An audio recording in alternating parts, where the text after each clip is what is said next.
In Killzone, Moipis City, a huge dragon flies across the sky, breathing fire and destroying everything below. Buildings burn and people run in panic. The frontliners wonder why it suddenly appeared.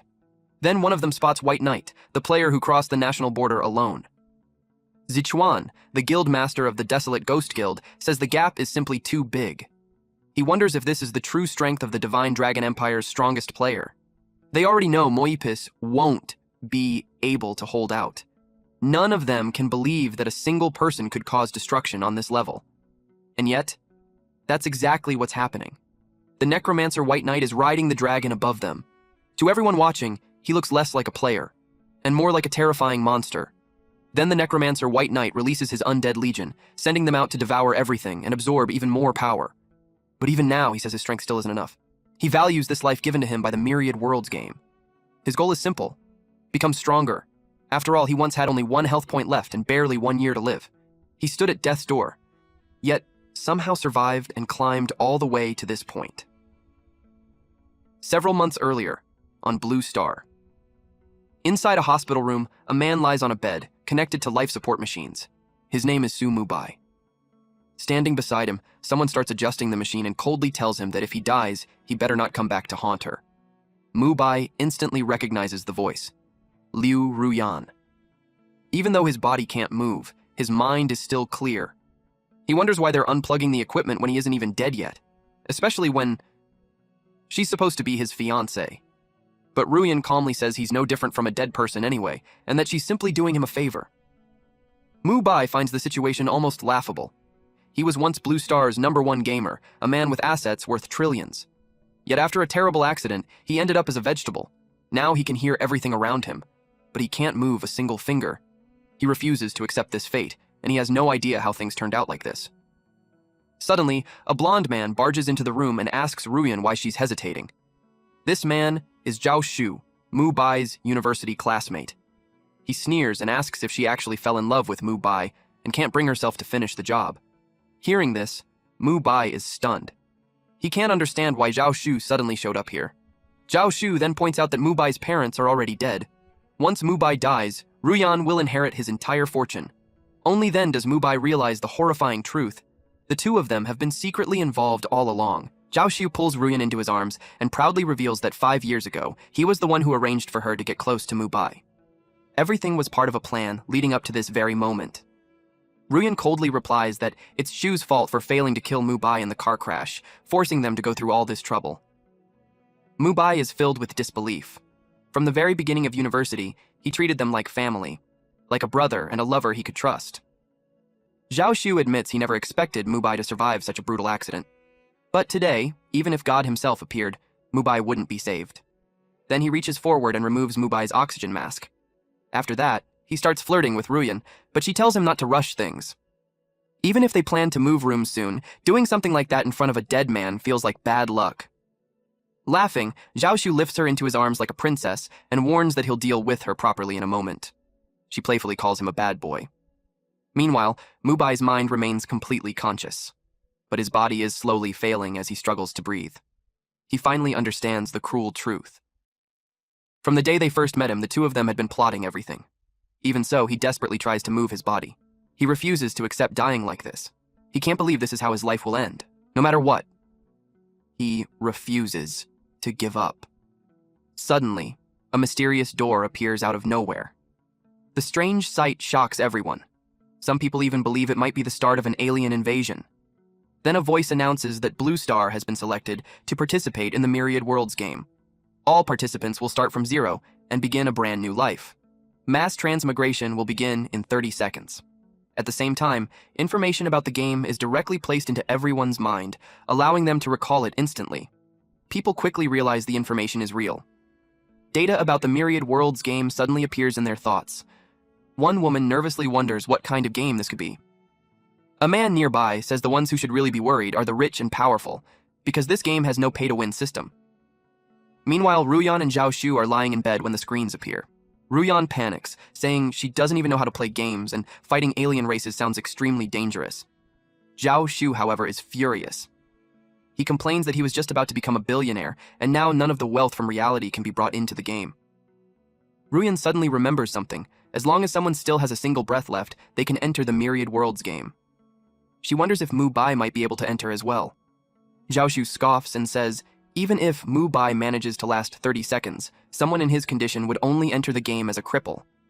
Soon, the countdown reaches 0. The teleportation begins. Mu Bai is still alive through all of this. To him, this feels like a final chance given by heaven itself. He refuses to die here. He refuses to give up. As the teleportation starts, streaks of light fly toward the door. Some people panic as they are pulled toward it, terrified of leaving their homes behind. But others welcome the change with excitement, ready to begin their new lives. Someone lands inside the Descender's temple. It's Mu Bai. He quickly realizes this isn't a dream. He can stand again. A system voice welcomes Blue Star players to the Myriad Worlds game and begins scanning body data. After entering the game, he receives the identity of a Descender and is asked to register a name. Mu Bai can't help but think, being alive again feels truly good. He chooses the name White Knight. The registration succeeds and his beginning talent awakens. All players entering the Myriad Worlds game awaken a talent in the Starry Sky Hall. Talents are divided into 9 ranks, from the lowest F rank to the highest SSS rank. Anyone who wants to rise in this world needs a powerful talent. White Knight can only hope his luck isn't terrible, and surprisingly, his luck isn't bad at all. He awakens the S rank forbidden talent, Promotion. Even he didn't expect to obtain something this powerful. The talent has 3 effects. First is Promotion, which can permanently raise any object by 1 tier without cost. Second is Sublimation, which consumes resources to permanently raise an object by 2 tiers. Third is Cataclysm, which consumes lifespan to raise an object by 3 tiers and adds a special Cataclysm effect. Luckily, the first use of Cataclysm has no cost. Basic classes fall into 4 major categories: Physical, Magic, Defense, and Support. White Knight wonders if he should become a warrior or a mage, but then the system scans his starting attributes and announces they don't meet the requirements. Several classes are immediately removed from the selection list. White Knight is confused about what that means. Soon, the system reveals the result. Based on his initial attributes, the only class he can choose is Necromancer. The system automatically assigns the class. In other words, he never had a choice to begin with. Still, being a Necromancer isn't the worst outcome. But then he notices something strange. His health is permanently set to 1 HP. To his shock, he truly has only 1 drop of blood. A single hit could kill him. Even worse, his remaining lifespan is only 1 year. At that moment, White Knight almost feels the S-rank talent is pointless. Still, he has no choice but to take a gamble. After all, he just awakened the Promotion talent, so he decides to promote his class. Promoting Necromancer by 3 tiers would normally require 100,000 years of lifespan. Fortunately, he still has 1 free use of the Cataclysm effect. Without hesitation, he confirms the upgrade. The system immediately congratulates him for evolving into the exclusive hidden class, Death Sovereign. His attribute growth changes, and he now gains 15 free attribute points every level up. He also learns 2 new skills, Lifelink and Summon Amplification. On top of that, he receives the exclusive item Book of Death. His hidden class now carries the powerful Cataclysm characteristic. White Knight can't help but feel satisfied with the result. Right then, the system announces that the Myriad Worlds game will officially begin in 10 seconds and advises all players to prepare. White Knight realizes he spent almost all his time experimenting with his talent. Then he remembers Ruyan and Zhaoshu.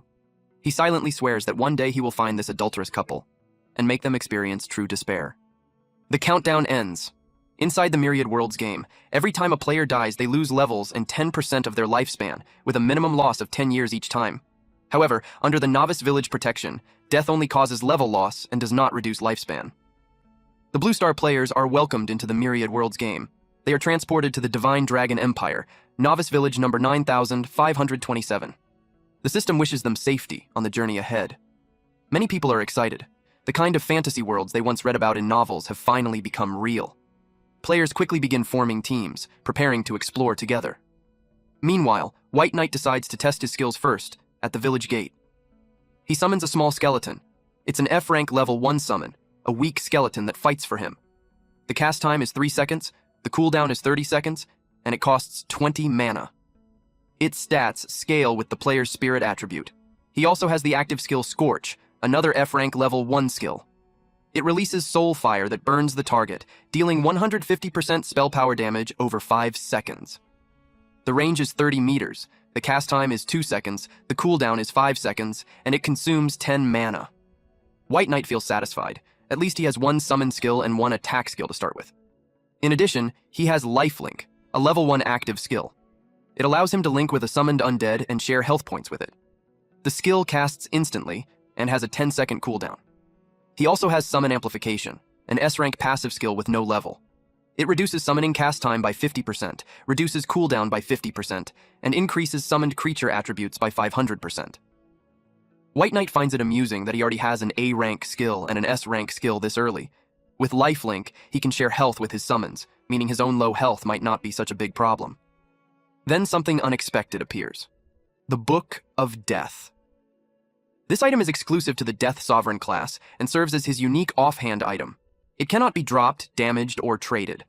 The book is currently level 0, and its attributes will unlock after reaching level 1. Its special effects will unlock at level 10. It is described as a book of laws that only White Knight can read. Once the requirements are met, he can learn exclusive Death Sovereign skills from it. Since the book currently has no stats, he assumes it will only become useful after level 10. For now, he decides not to worry about it and focuses on testing his summon. He casts Small Skeleton again, but this time, 2 skeletons appear at once. The system immediately notifies him that the Cataclysm trait has been triggered. Because of the Death Sovereign class effect, all of his skill effects are doubled. However, the second and third class effects are still locked until he reaches a higher level. Even though 2 skeletons appear, they still look fairly weak. At that moment, another player notices him summoning them. Seeing 2 skeletons appear at once, the player assumes White Knight must have at least an A-rank talent. He approaches and suggests they team up. Since he also has an A-rank talent, he believes the two of them could level up much faster together, but White Knight refuses. He says he prefers to grind levels alone. Then he turns and walks away. The man immediately gets offended and shouts after him, telling him to stop pretending to be some powerful summoner when he probably can't even kill a free-range chicken. Mubai arrives in the forest and sees a party struggling to kill a free-range chicken. The tank regrets choosing his class and complains that the stupid chicken is too strong. The frontliner tells him to stop whining and just kill it already. The mage grumbles that the chicken's attack is actually higher than his. Right now, a level 0 player is weaker than a level 1 chicken. One of them gets fed up and says he's going back to the village to look for a lifestyle class. If anyone enjoys fighting something like that, they can deal with it themselves. The free-range chicken is level 1, with 100 over 100 HP, 10 attack, 5 physical defense, and 5 magic defense. White Knight walks past them with his 2 small skeletons, and the party immediately notices him.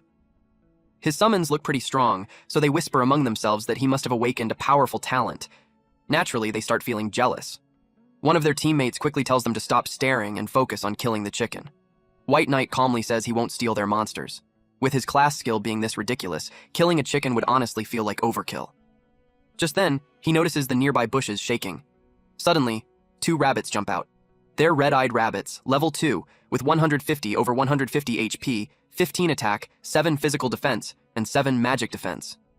These creatures jump straight up to attack a man's most sensitive area. White Knight immediately realizes getting hit by that would hurt a lot. The rabbits rush forward and strike the skeletons, dealing 13 to 15 damage.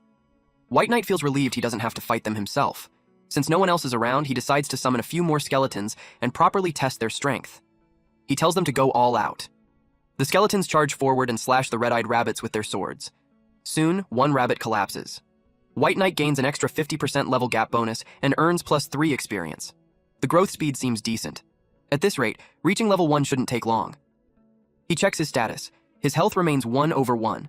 But thanks to Lifelink, one skeleton now has 400 over 400 HP, while the second has 393 over 400 HP. The doubled effects are impressive.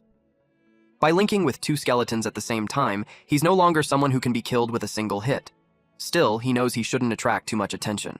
For now, summoning too many skeletons would be suspicious. 4 should be enough. With that decided, White Knight continues grinding for levels. He sends the 4 small skeletons to fight nearby monsters. Before long, a group of players notices him and starts staring. To them, it looks like White Knight is leveling up just by taking a casual walk. It's way too convenient. One of the players, who is also a summoner, complains that his own summons look nothing like those skeletons.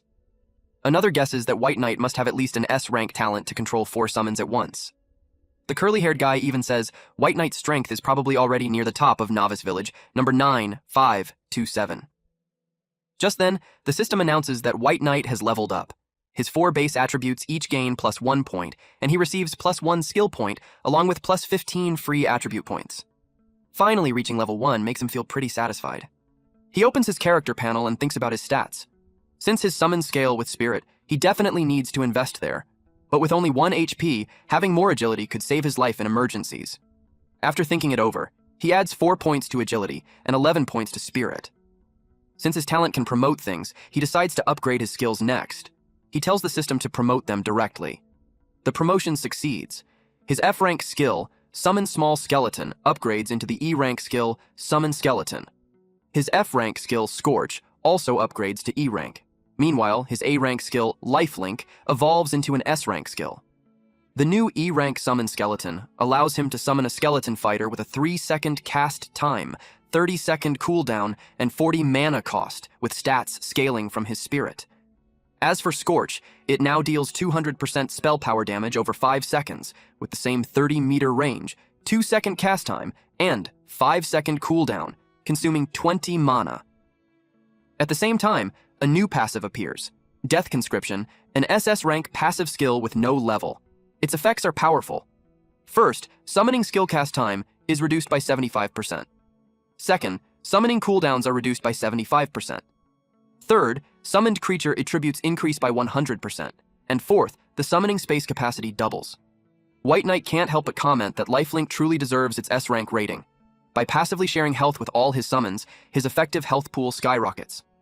Even though he technically still has 1 HP, his shared health now adds up to nearly 9,000 HP. And with Death Conscription, he can summon up to 20 skeleton soldiers.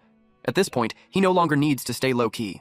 He plans to open his summoning space and grind levels aggressively. Since he upgraded his skills, there's no reason not to upgrade his exclusive equipment too. The system announces that the promotion is successful. His exclusive item Book of Death evolves into the Death Scripture. This item remains exclusive to White Knight. It cannot be dropped, damaged, or traded, and can be summoned or dismissed freely. At level 1, it follows the character and provides +15 spell power, with additional special effects unlocking at level 10. Still, White Knight feels slightly disappointed. The only bonus for now is 15 spell power, so he decides to focus on leveling until he reaches level 10. With that settled, the real grinding begins. He sends more skeletons charging forward. After all, the more the merrier. This time, their target is a fox monster. White Knight tries summoning all 20 skeletons. Thanks to Death Conscription reducing cooldown by 75%, combined with the Cataclysm trait, each skeleton now takes only about 2 seconds to summon. The skeletons continue hunting level 3 Razorclaw Cat Demons, gaining a 50% level gap bonus and +5 experience each time. White Knight enjoys how fast his levels are rising. Soon, the system announces that he has reached level 2. His 4 attributes increase by +1 point each, and he also receives +1 skill point and +15 free attribute points. He simply orders his skeletons to keep grinding. About half an hour later, he arrives at a strange boulder that looks like a portal. This place is the entrance to the first dungeon. Mist Forest. The Mist Forest is known to contain valuable treasures, but at the same time, it's also filled with danger. The system asks if he's sure he wants to challenge the dungeon alone. White Knight confirms without hesitation. After all, he has plenty of lackeys following behind him. Next, he's asked to select the dungeon difficulty. The options appear: easy, normal, hard, nightmare, and hell. Without thinking twice, he chooses hell difficulty. And then he steps through the portal. White Knight enters the hell difficulty Mist Forest. The fog is so thick that he can barely see the path ahead. He then ordered his army to find a path and kill monsters. Fortunately, he can control his summons freely within a 100-meter range. Otherwise, he'd probably worry about his skeletons getting lost in the fog. Soon, one of his skeletons encounters a monster, a mystery demon, an elite level 8 creature with 3,600 over 3,600 HP, 74 attack, 60 physical defense, 40 magic defense, and the skill Entangle. White Knight feels excited the moment he sees it. Finally, a real target. He immediately orders his minions to attack together. The mystery demon responds by casting Entangle. Thick vines wrap around one skeleton and rip its arms apart. White Knight notes that an elite monster's attack power is definitely no joke. But even so, it can't withstand the sheer number of his minions. He orders all the skeletons to focus their attacks on it. Soon the system announces the result. After killing the level 8 elite Mist Tree Demon, he gains a 50% level gap bonus and earns plus 60 experience. The Mist Forest is originally a level 5 dungeon, but the Hell difficulty raises monster levels by 3 and turns them all into elite monsters.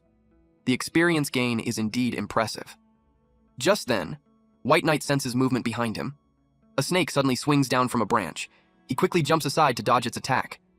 The creature is a mist tree python, another level 8 elite monster with 3,000 over 3,000 HP, 108 attack, 52 physical defense, 30 magic defense, and the skill Strangle. These pythons specialize in wrapping their prey tightly. White Knight lifts his staff and fires a burst of blue flame at it. The attack deals 98 and 101 damage. Right after that, his skeletons rush in. The mist tree python quickly falls. The system announces that he has defeated a level 8 elite mist tree python, earning another 50% level gap bonus and plus 60 experience. Even though White Knight's spirit attribute is already 3 times higher than that of a normal necromancer, his spells still don't hit as hard as his skeleton army. The monster drops loot, such as a tree python belt, a level 5 leather armor piece.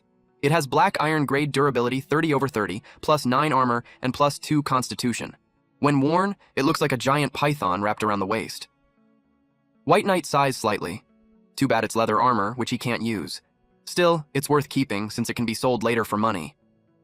With that done, he continues moving forward with his skeleton army. Monsters begin lurking in the surrounding fog, which means, for White Knight, it's harvest time. His minions group together and attack the mist tree demons and mist tree pythons at the same time.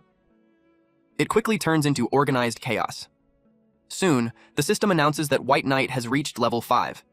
His 4 attributes each gain plus 1 point, and he receives plus 1 skill point along with plus 15 free attribute points. White Knight levels up once again. During the grind, he obtains several drops: black iron equipment, a wooden wand, a snake fang short dagger, tree python leather armor, and 2 E-rank skill books, Entangle and Strangle.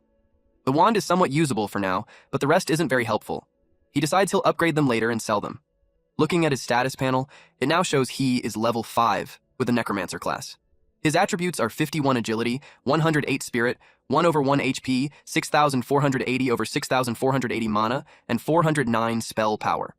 His exclusive forbidden trait is Promotion.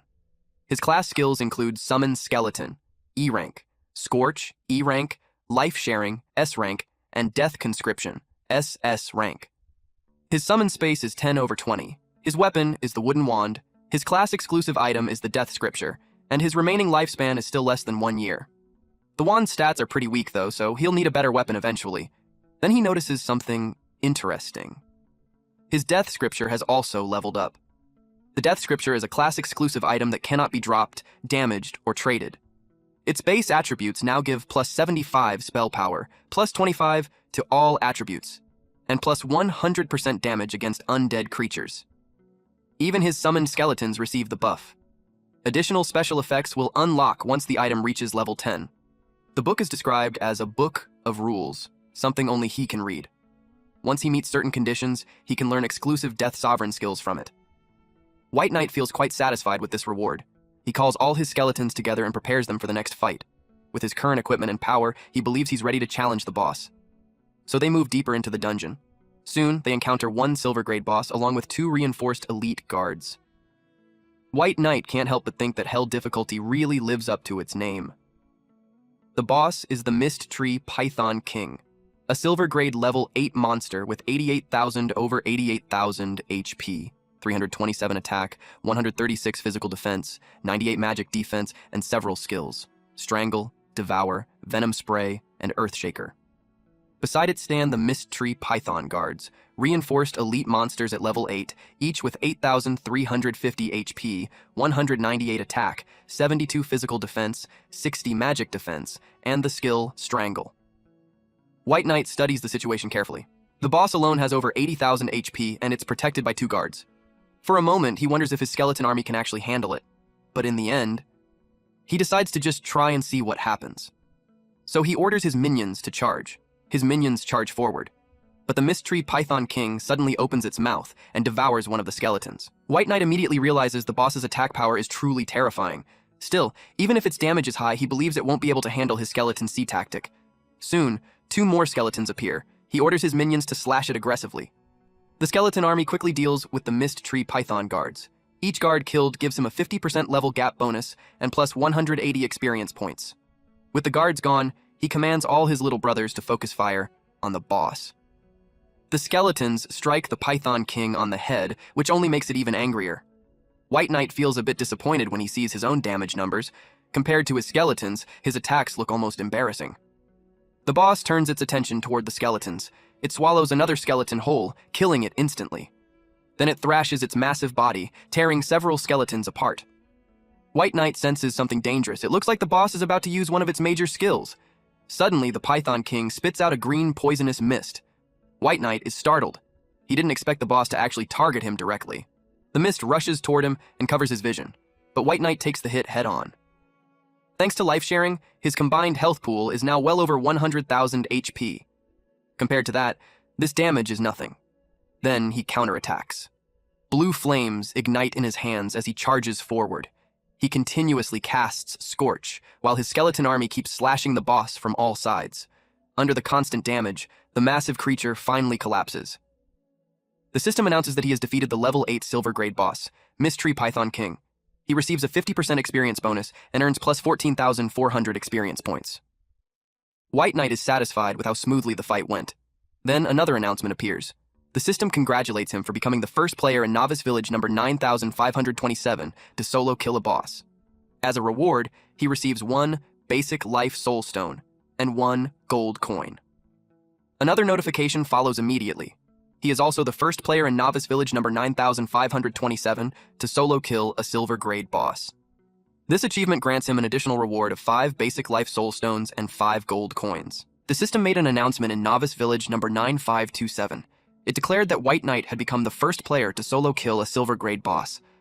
The notice encouraged all players to learn from him so they could earn rich rewards as well. The players could hardly believe it. Some were also curious about who White Knight was and what kind of freakish talent he had awakened. Most of them assumed his talent had to be S rank or even SS rank. Otherwise, there was no way someone could solo kill a silver grade boss this early. One player was furious about the huge gap between them. Another complained that the Myriad Worlds game was terribly unbalanced. They said they could barely defeat small mobs, yet this guy was already solo killing bosses. Someone else sighed and said he never expected to become cannon fodder after transmigrating. From another party, a woman had just learned that solo killing a boss triggers a system announcement. If she had known earlier, she would have let Maple Leaf solo kill that black iron grade boss himself. Her teammate replied that it didn't matter since there would be plenty of chances later. The man who had just answered her was Maple Leaf Xiaoxiao. He told her that White Knight was stronger than him. He admitted that a silver grade boss was still too much for him right now. The woman named Wealth World pointed out that he had already awakened an S-rank talent, yet this White Knight was somehow still stronger than him. That made her wonder if White Knight's talent might actually be SS rank. Maple Leaf answered that it was very likely. Wei, their tank, suggested inviting White Knight to join their team. Cotton Candy, a mage who looked like a small kid, knew how terrifying an SS rank talent could be. She wondered if White Knight would even agree to join them. Wealthy World confidently said she would try anyway. After all, there wasn't a man yet who had refused her invitation. Meanwhile, White Knight suddenly received a flood of friend requests. He had no idea why so many had appeared out of nowhere. He didn't have time to deal with them all, so he decided to reject them. Then he took out a basic life soul stone, a special item. After absorbing it, it increases lifespan by 30 days. However, if he dies, he will lose 1/10 of that lifespan, with a minimum loss of 3 days. He was surprised to see an item that could actually increase lifespan. He decided to promote those stones first. After doing so, he obtained an intermediate life soul stone. This special item increases lifespan by 120 days upon absorption.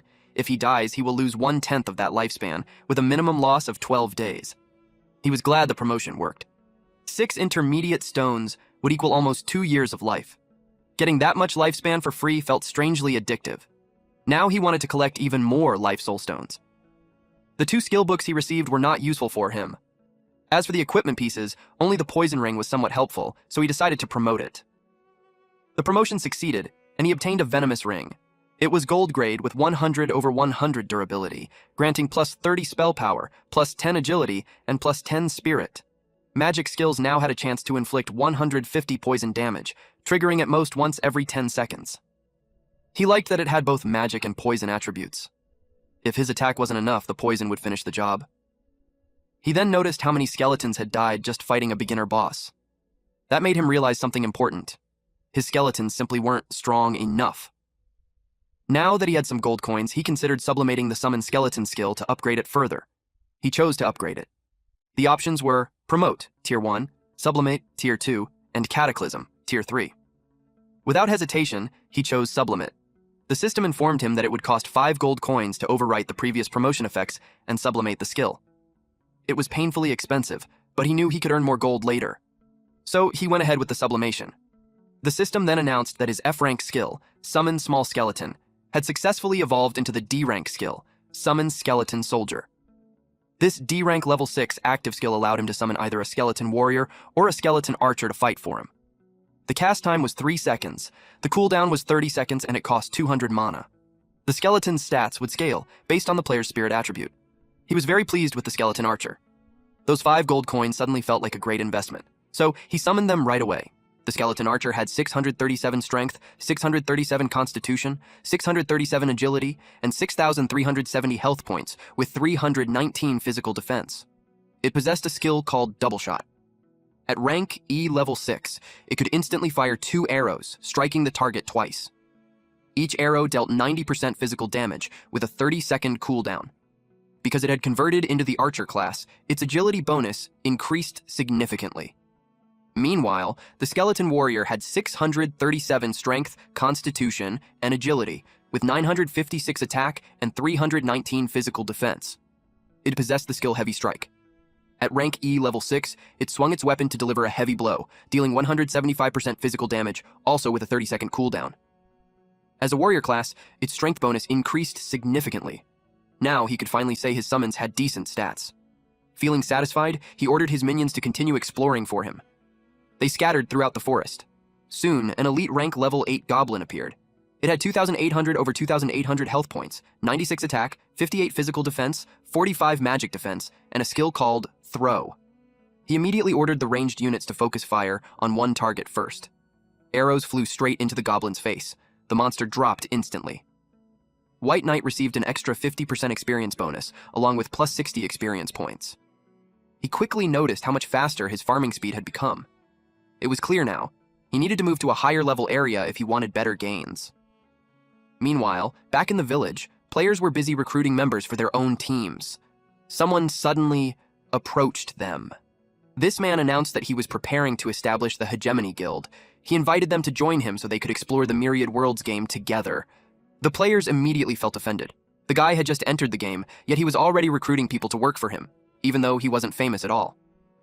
The man calmly explained that he possessed an S-rank talent called Born Leader. This talent allowed him to establish a guild for free. Guild members would receive a 20% experience bonus, 20% monster drop bonus, and 20% attack and spell power bonus. And the stronger the guild became overall, the greater the buffs would grow. Hearing that, many players became intrigued. The ability sounded incredibly powerful. Several of them quickly said they wanted to join.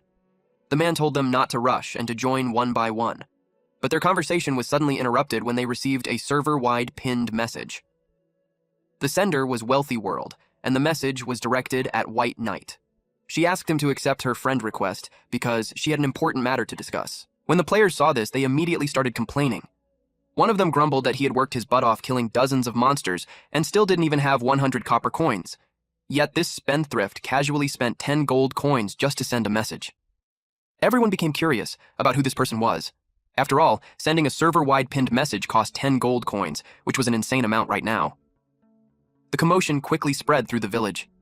Some wondered if Wealthy World was truly that rich. The man who planned to establish the guild also started wondering where she got so many gold coins. At the same time, he became curious about White Knight. The name alone made him want to see how strong this person really was. White Knight saw the message. Since Wealthy World had spent 10 gold coins just to find him, it was obvious she had serious money. So he decided to meet her. After they became friends, Wealthy World immediately invited him to join her team. She promised to cover all his equipment and skills, plus give him 100 gold coins up front. Getting 100 gold coins right away sounded incredibly generous. White Knight couldn't help wondering how she had become this rich when everyone had only just left the novice village. So he asked her why he should trust her.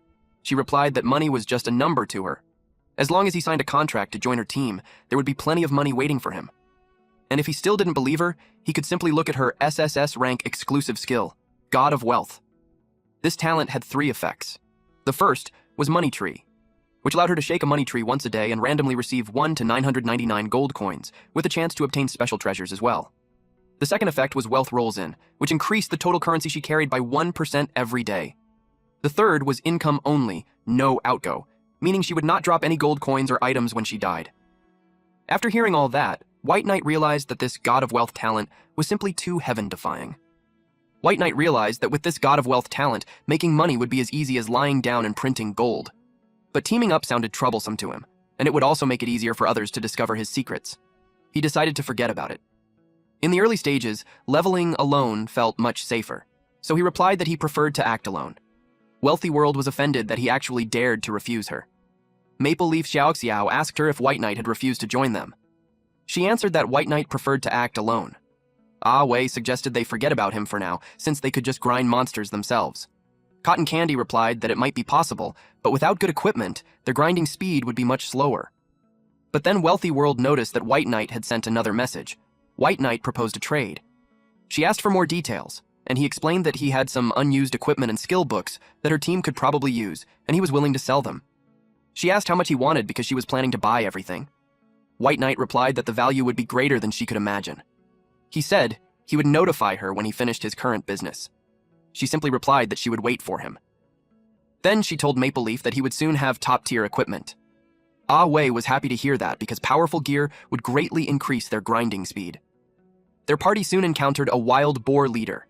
It was a level 5 bronze grade boss with 23,800/23,800 health points, 205 attack, 81 physical defense, 62 magic defense, and skills like Tear, Barbaric Charge, and Wild Trample.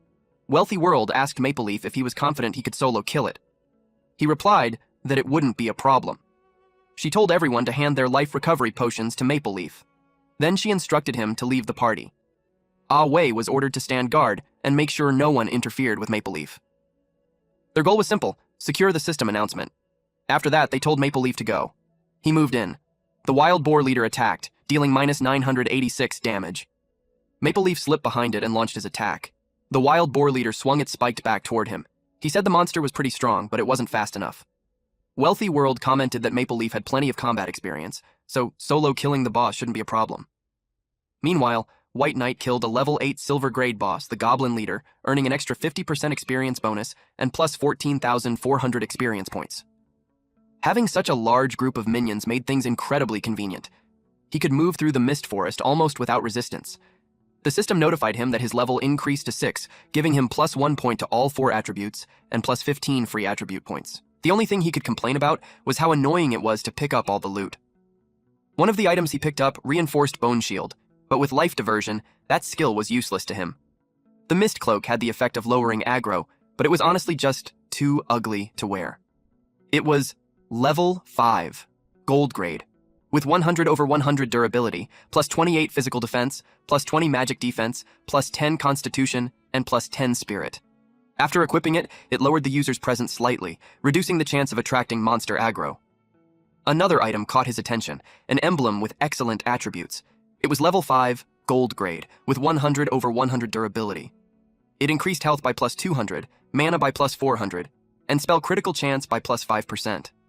Whenever his spell landed a critical hit, he would gain a buff that increased spirit by plus 20 for 10 seconds, though the effect could not stack.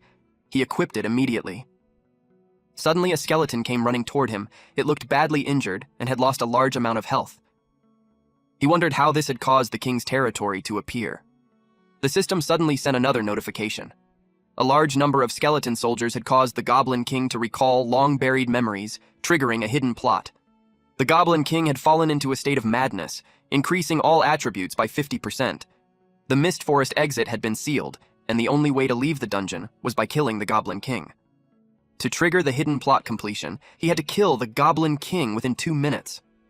White Knight quickly summoned more skeletons to prepare for the battle. The Goblin King roared in anger that someone dared to invade his territory. It declared that it would smash his rotten bones into pieces. The Goblin King, Regu, was now in a special state where all attributes increased by 50%. It was a level 8 gold grade boss with 286,218 over 327,000 health points, 843 attack, 312 physical defense, and 270 magic defense. Its skills included Thunder Strike, Trample, Heroic Leap, Summon Goblin Warrior and Berserk. Regu's long-buried painful memories had driven him into madness.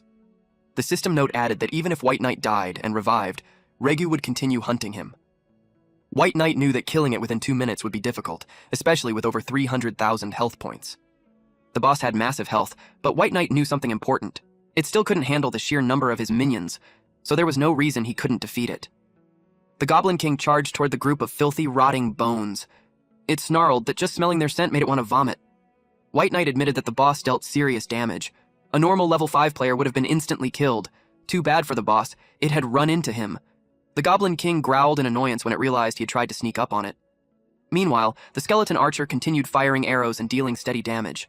The Goblin King finally decided to target the archer, and that was exactly what White Knight wanted. The Goblin King then summoned the warriors of its race, ordering them to smash those filthy bones into fragments for their king. Goblin warriors began pouring out of a portal. They were also in a madness state, increasing all their attributes by 50%. Each one had 13,500/13,500 health points, 279 attack, 105 physical defense, and 93 magic defense. Their skill was Powerful Strike. White Knight was slightly taken aback. He could already tell that this fight was about to get tricky. The Goblin King grew furious at this necromancer. White Knight had already wiped out many of his clansmen in the Mist Forest, and the king had no intention of letting him escape. It roared and ordered its warriors to crush him and his minions. The Goblin King slammed its weapon into the ground, creating a powerful shockwave. Fortunately, White Knight managed to step aside just in time. Even so, he complained that the hit still hurt quite a bit. Luckily, he was sharing health with his minions, so the damage wasn't too dangerous. He quickly summoned more skeletons and ordered them to deal with the smaller goblins first.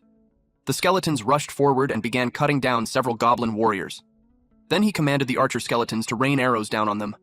The Goblin King watched as more of his army fell, but it refused to be defeated. It roared that it would never become a slave again. At that moment, Goblin King Reggie entered a berserk state. His attack power increased by 50%, his attack speed increased by 50%, but both his physical and magic defenses dropped by 50%. White Knight simply looked at the raging boss and called it a noob.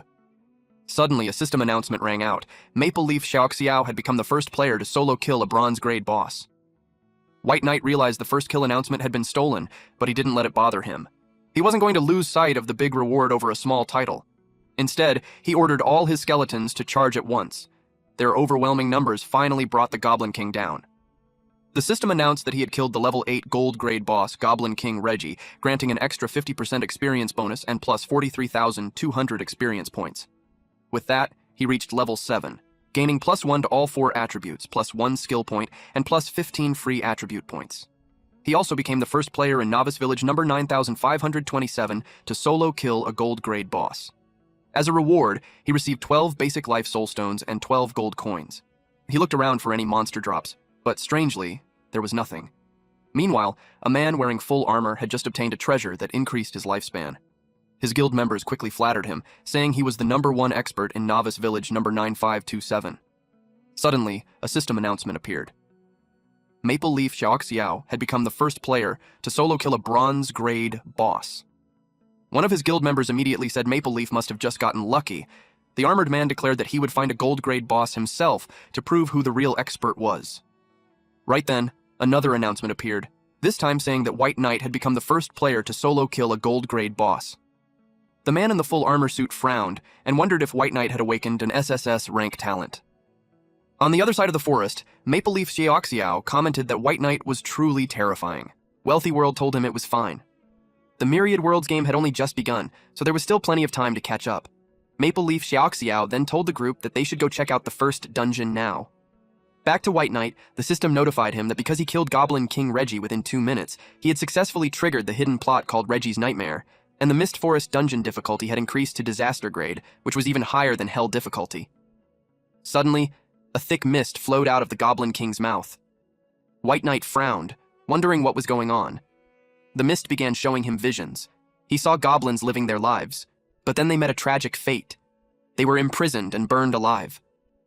After that, one of the skeletons he had summoned appeared in the vision. Apparently, that skeleton had once been a goblin when it was alive. Then he noticed something strange.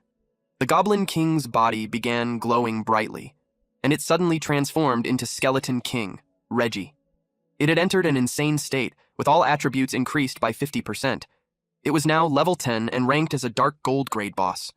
It had 1,800,000/1,800,000 health points, 4,215 attack power, 780 physical defense, and 675 magic defense. Its skills included Summon Skeleton Warrior, Summon Skeleton Archer, Summon Skeleton Mage, Aura of the Dead, Thunder Heavy Strike, Trample of the Dead, Leap of the Dead, Berserk, and Death Aura Surround.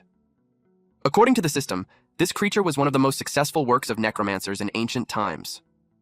Skeleton King Reggie realized that in the end, he still couldn't escape the fate of becoming undead. He called upon his warriors to fight for him.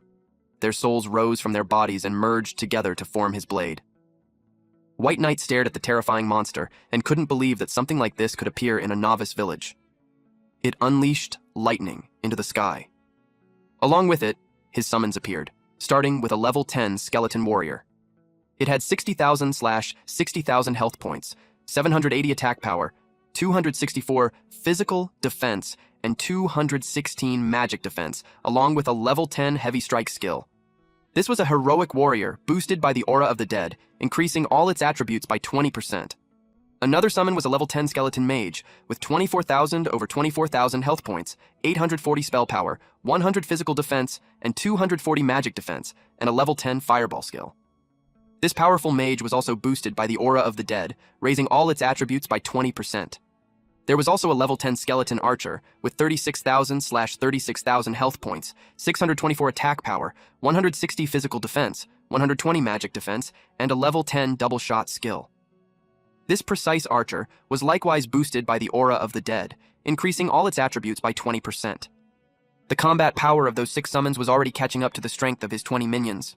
The Skeleton King clearly wanted all his enemies to join the undead army. White Knight felt overwhelmed. The enemy's attack power was way too high, and he honestly had no clear idea how he was supposed to win this fight. The system suddenly gave him a warning. The hidden plot, Reggie's Nightmare, had officially begun, and Novice Village Protection was now disabled.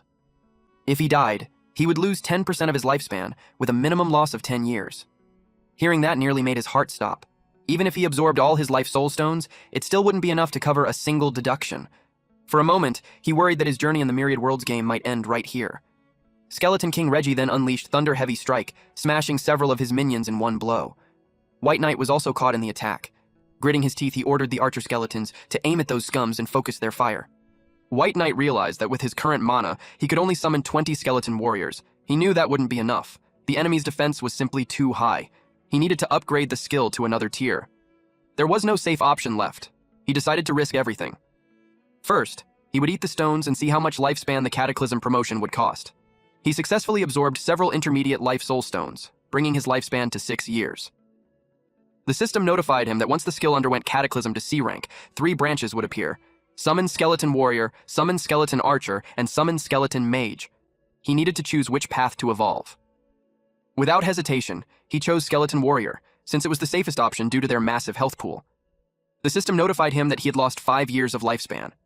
His F-rank skill, Summon Small Skeleton, had successfully mutated into the C-rank skill, Summon Skeleton Warrior.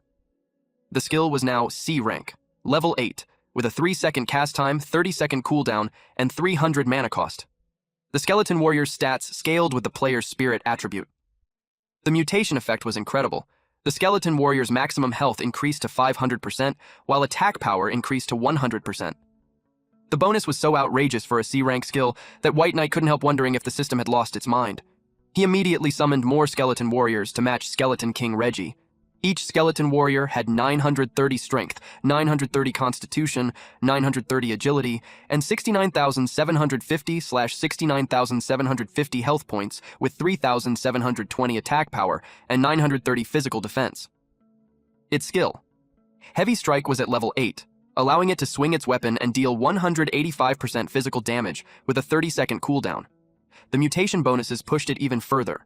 Maximum health increased by 500%, attack power increased by 100%, and all attribute bonuses were significantly boosted. The Skeleton Warriors charged and attacked Skeleton King Reggie, while Reggie commanded its undead subordinates to hold the line. White Knight's skeleton slowly began dealing steady damage. He continued summoning more warriors. Then the Skeleton King entered a berserk state. Its attack power increased by 50%. Attack speed increased by 50%, but both its defenses dropped by 50%. Seeing their defenses drop, White Knight smirked.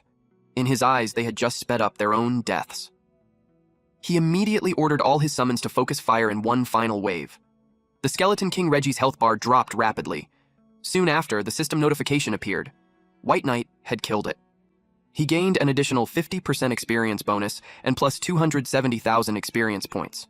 With that, he reached level 8, gaining +1 to all 4 attributes, +1 skill point, and plus 15 free attribute points. But with 270,000 experience, he knew it wouldn't stop there. The system soon confirmed that he had reached level 9. Another notification appeared. He had become the first player in Novice Village number 9527 to solo kill a dark gold grade boss. His reward was 40 intermediate life soul stones and 60 gold coins. The achievement was also broadcast to the entire village. He then received another system message congratulating him for achieving the first clear of the Mist Forest in Novice Village number 9527. His reward was 5 random level 1 attribute gems and 5 gold coins. Just from this round of Cataclysm upgrades, he had already burned through over 13 years of lifespan, but the rewards kept coming. Since he had also completed the first clear of the Hell difficulty Mist Forest, he received 20 intermediate life soul stones and 20 gold coins. Still, White Knight frowned, because technically, he had cleared a disaster-level dungeon, not just Hell difficulty. At the Mist Forest entrance, the man in full armor continued recruiting players. Several people nearby showed interest in joining his group. Soon, everyone's attention shifted to another group walking out of the forest, all wearing full sets of equipment. Since the leader was Wealthy World, the sight wasn't too surprising. Everyone already knew her gear must have cost a fortune. Still, they couldn't help wondering just how rich she really was. The man who had been recruiting earlier approached them and said he had heard about their team. They politely replied that they were far inferior to this man, Guildmaster Hongtu. Hearing that made Hongtu laugh proudly. Since everyone was already gathered there, he suggested making a bet. Wealthy World raised an eyebrow and asked what he wanted to bet on. Hongtu proposed that they bet on who could achieve the first clear of the Mist Forest. Wealthy World asked what the stakes would be. Hongtu replied that his talent and her financial power were a perfect match. If he won the first clear, he wanted their team to join his hegemony guild. She then asked what they would gain if they cleared it first. Hongtu answered that in the future, the hegemony guild would help them accomplish one request with their full strength. Wealthy World immediately bargained, saying that one favor wasn't enough. She wanted 3 instead. After a brief pause, the deal was agreed upon. But suddenly a system announcement appeared stating that White Knight had already taken the first clear of the Mist Forest. Everyone stood there in shock. Guildmaster Hongtu's expression darkened. This White Knight had completely ruined their bet and made them look foolish. He told Wealthy World that since the normal difficulty first clear was already gone, they might as well aim for hard mode instead. But then several more announcements appeared one after another. First, White Knight had taken the first clear of Hell difficulty in the Mist Forest. Second, he had become the first player to solo kill a dark gold grade boss. And third, a Blue Star Zone announcement congratulated the Divine Dragon Empire player White Knight for becoming the first player in the entire Blue Star Zone to solo clear a disaster-level dungeon. Guildmaster Hongtu could only shout that this was absolutely outrageous. Without another word, they stepped into the portal. Cotton Candy asked Wealthy World if they weren't going in as well. Wealthy World calmly replied that there was no need to rush anymore, since the first clear was already gone anyway. She said she wanted to wait a little longer. Meanwhile, in the Divine Dragon Empire's Novice Village number 8888 inside the Hell-level Mist Forest, a man with long black hair was fighting the Goblin King. He calmly deflected the monster's attacks with his sword. This man was 3-foot Sword Edge. He had also received the system notifications, which made him curious about what kind of talent White Knight had awakened. After all, he had been fighting the Goblin King for quite a while already, yet he still hadn't managed to bring it down. At the same time, in Divine Dragon Empire Novice Village number 9526, a blonde man commented that the name White Knight sounded familiar. The woman beside him asked why he thought that. The woman was Ruyan, and the man asked her if it might be someone who had courted her before. She asked him if he was planning to give her away again. Zhao Shu pulled her into a hug and told her not to feel wronged. He pointed out that when she followed Mu Bai back then, she had still enjoyed several years of glory and wealth. If the Myriad Worlds game hadn't appeared, he said he would have already reached the peak of life by now. Ruyan replied that the name White Knight reminded her of someone. Then she suddenly remembered a player who used that same name when he played games in the past. Zhao Shu immediately asked who it was. She answered that it was Su Mu Bai. Shu quickly shook his head and said that was impossible. Su Mubai should already be dead. After all, he had personally pulled the plug himself.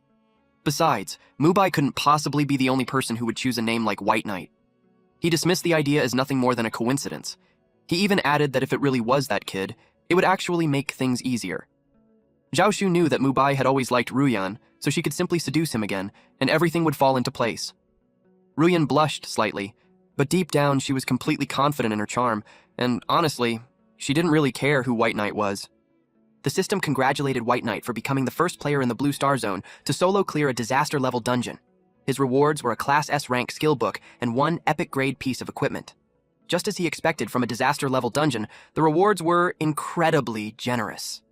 Now, even with only 1 drop of blood, he could definitely summon a full blood bank. He pressed the backpack button on the screen. And that activated Siphon, a skill that lets him absorb death energy from corpses and store it. A single siphon can target up to 5 bodies. The cooldown is 30 seconds. It costs nothing to use.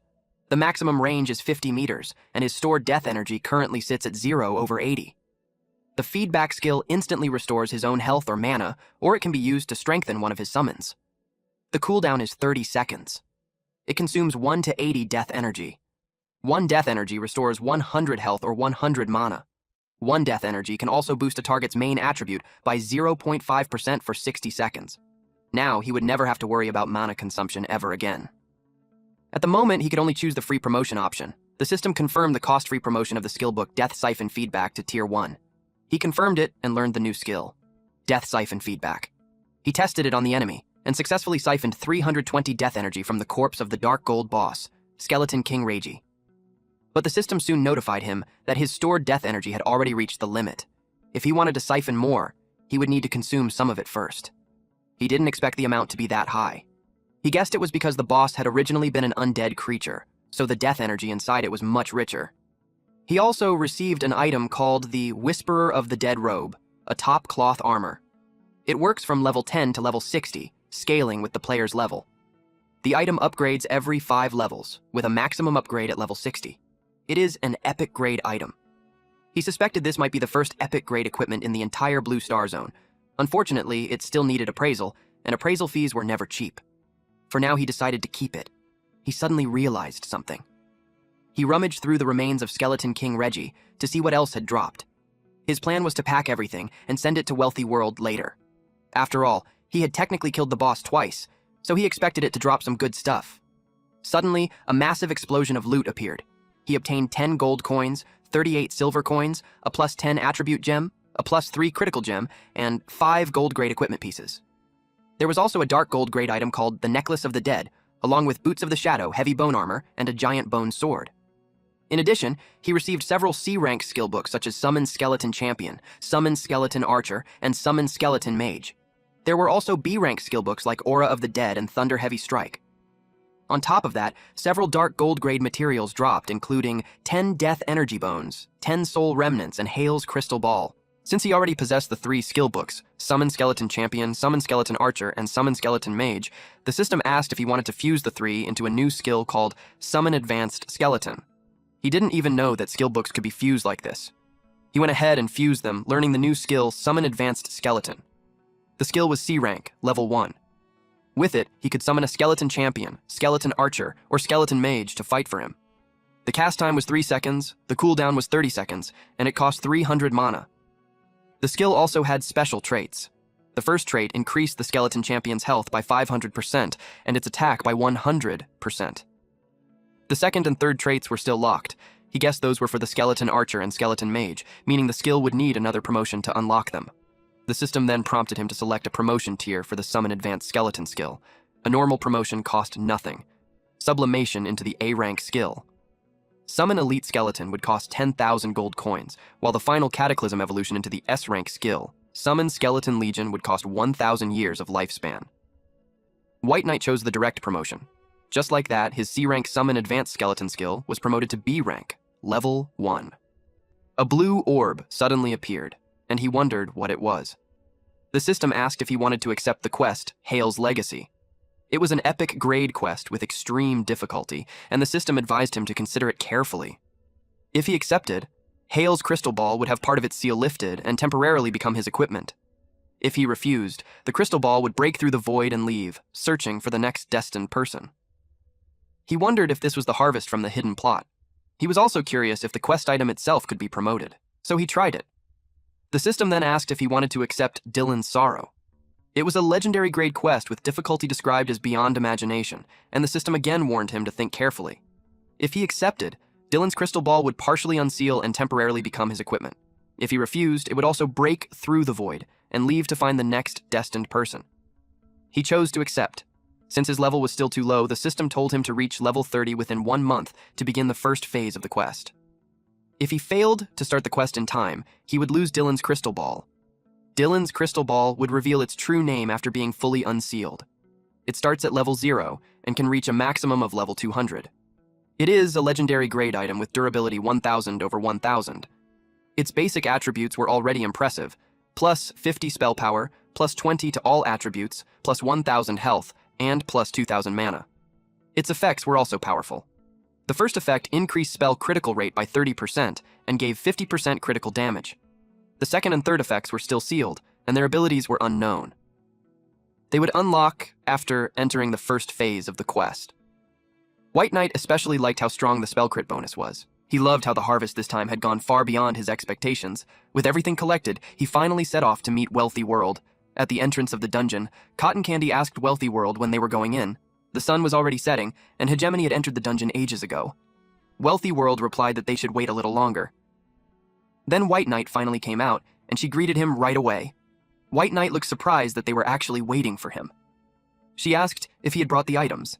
She also asked if they needed to change locations for the trade. He told her there was no need, and they could complete the trade right there. He then summoned his skeletons, which instantly spooked everyone nearby. Wealthy World said his strength was truly terrifying. In her mind, she was already certain that he must be an SSS rank talent player. White Knight told her that her talent was the one people would really envy. He told her that he had a lot of items, and asked if she could really eat the whole batch alone.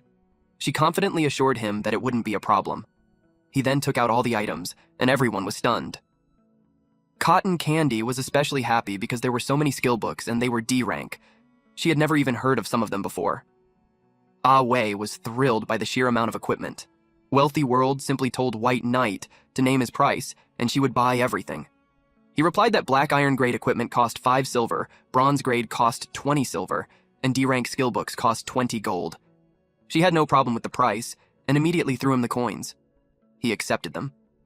After that, she asked him to bring out the real good stuff. He calmly replied that he had it. He dumped everything out again, and their jaws dropped when they saw the gold-grade equipment, the C-rank skill book, and several other high-quality items. White Knight pointed out that it looked like her money might not be enough. She admitted that they couldn't afford all of it right now. He told her that he could hand it over first, and they could settle the remaining payment tomorrow.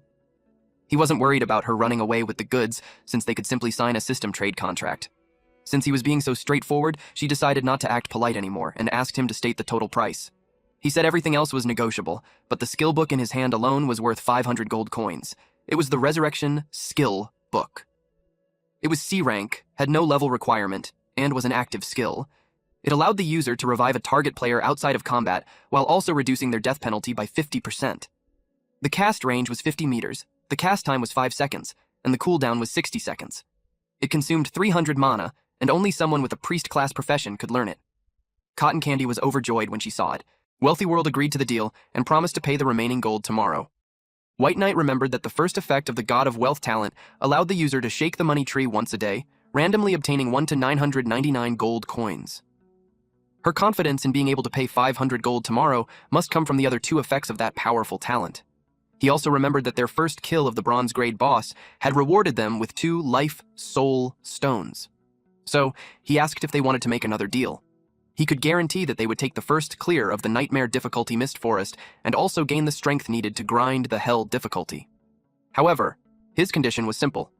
He wanted the life soul stones from the Mist Forest first clear, along with the ones they currently had. Wealthy World and Maple Leaf Xiaoxiao looked at each other, then both agreed to the deal. In the dungeon, while everyone else was busy fighting monsters, White Knight was just chilling. He kept receiving notifications about monsters being killed and the experience he gained from it. Even with only 1 drop of blood, life was still sweet, and his leveling speed wasn't slowed down at all.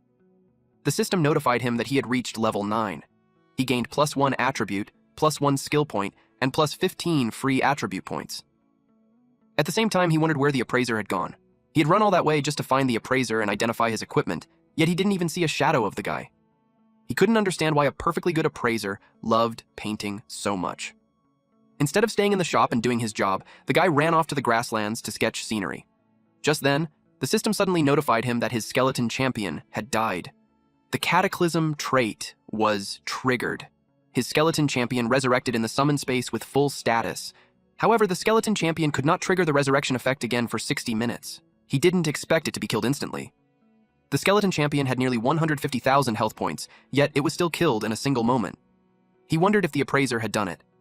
If he had known that a non-player character could be this strong, he would have definitely saved more of his lifespan earlier. While White Knight was checking below the cliff, someone suddenly appeared behind him and said he wasn't bad for someone who could summon so many piles of broken bones. This man was Huai Jian, the appraiser and painter of Novice Village number 9527.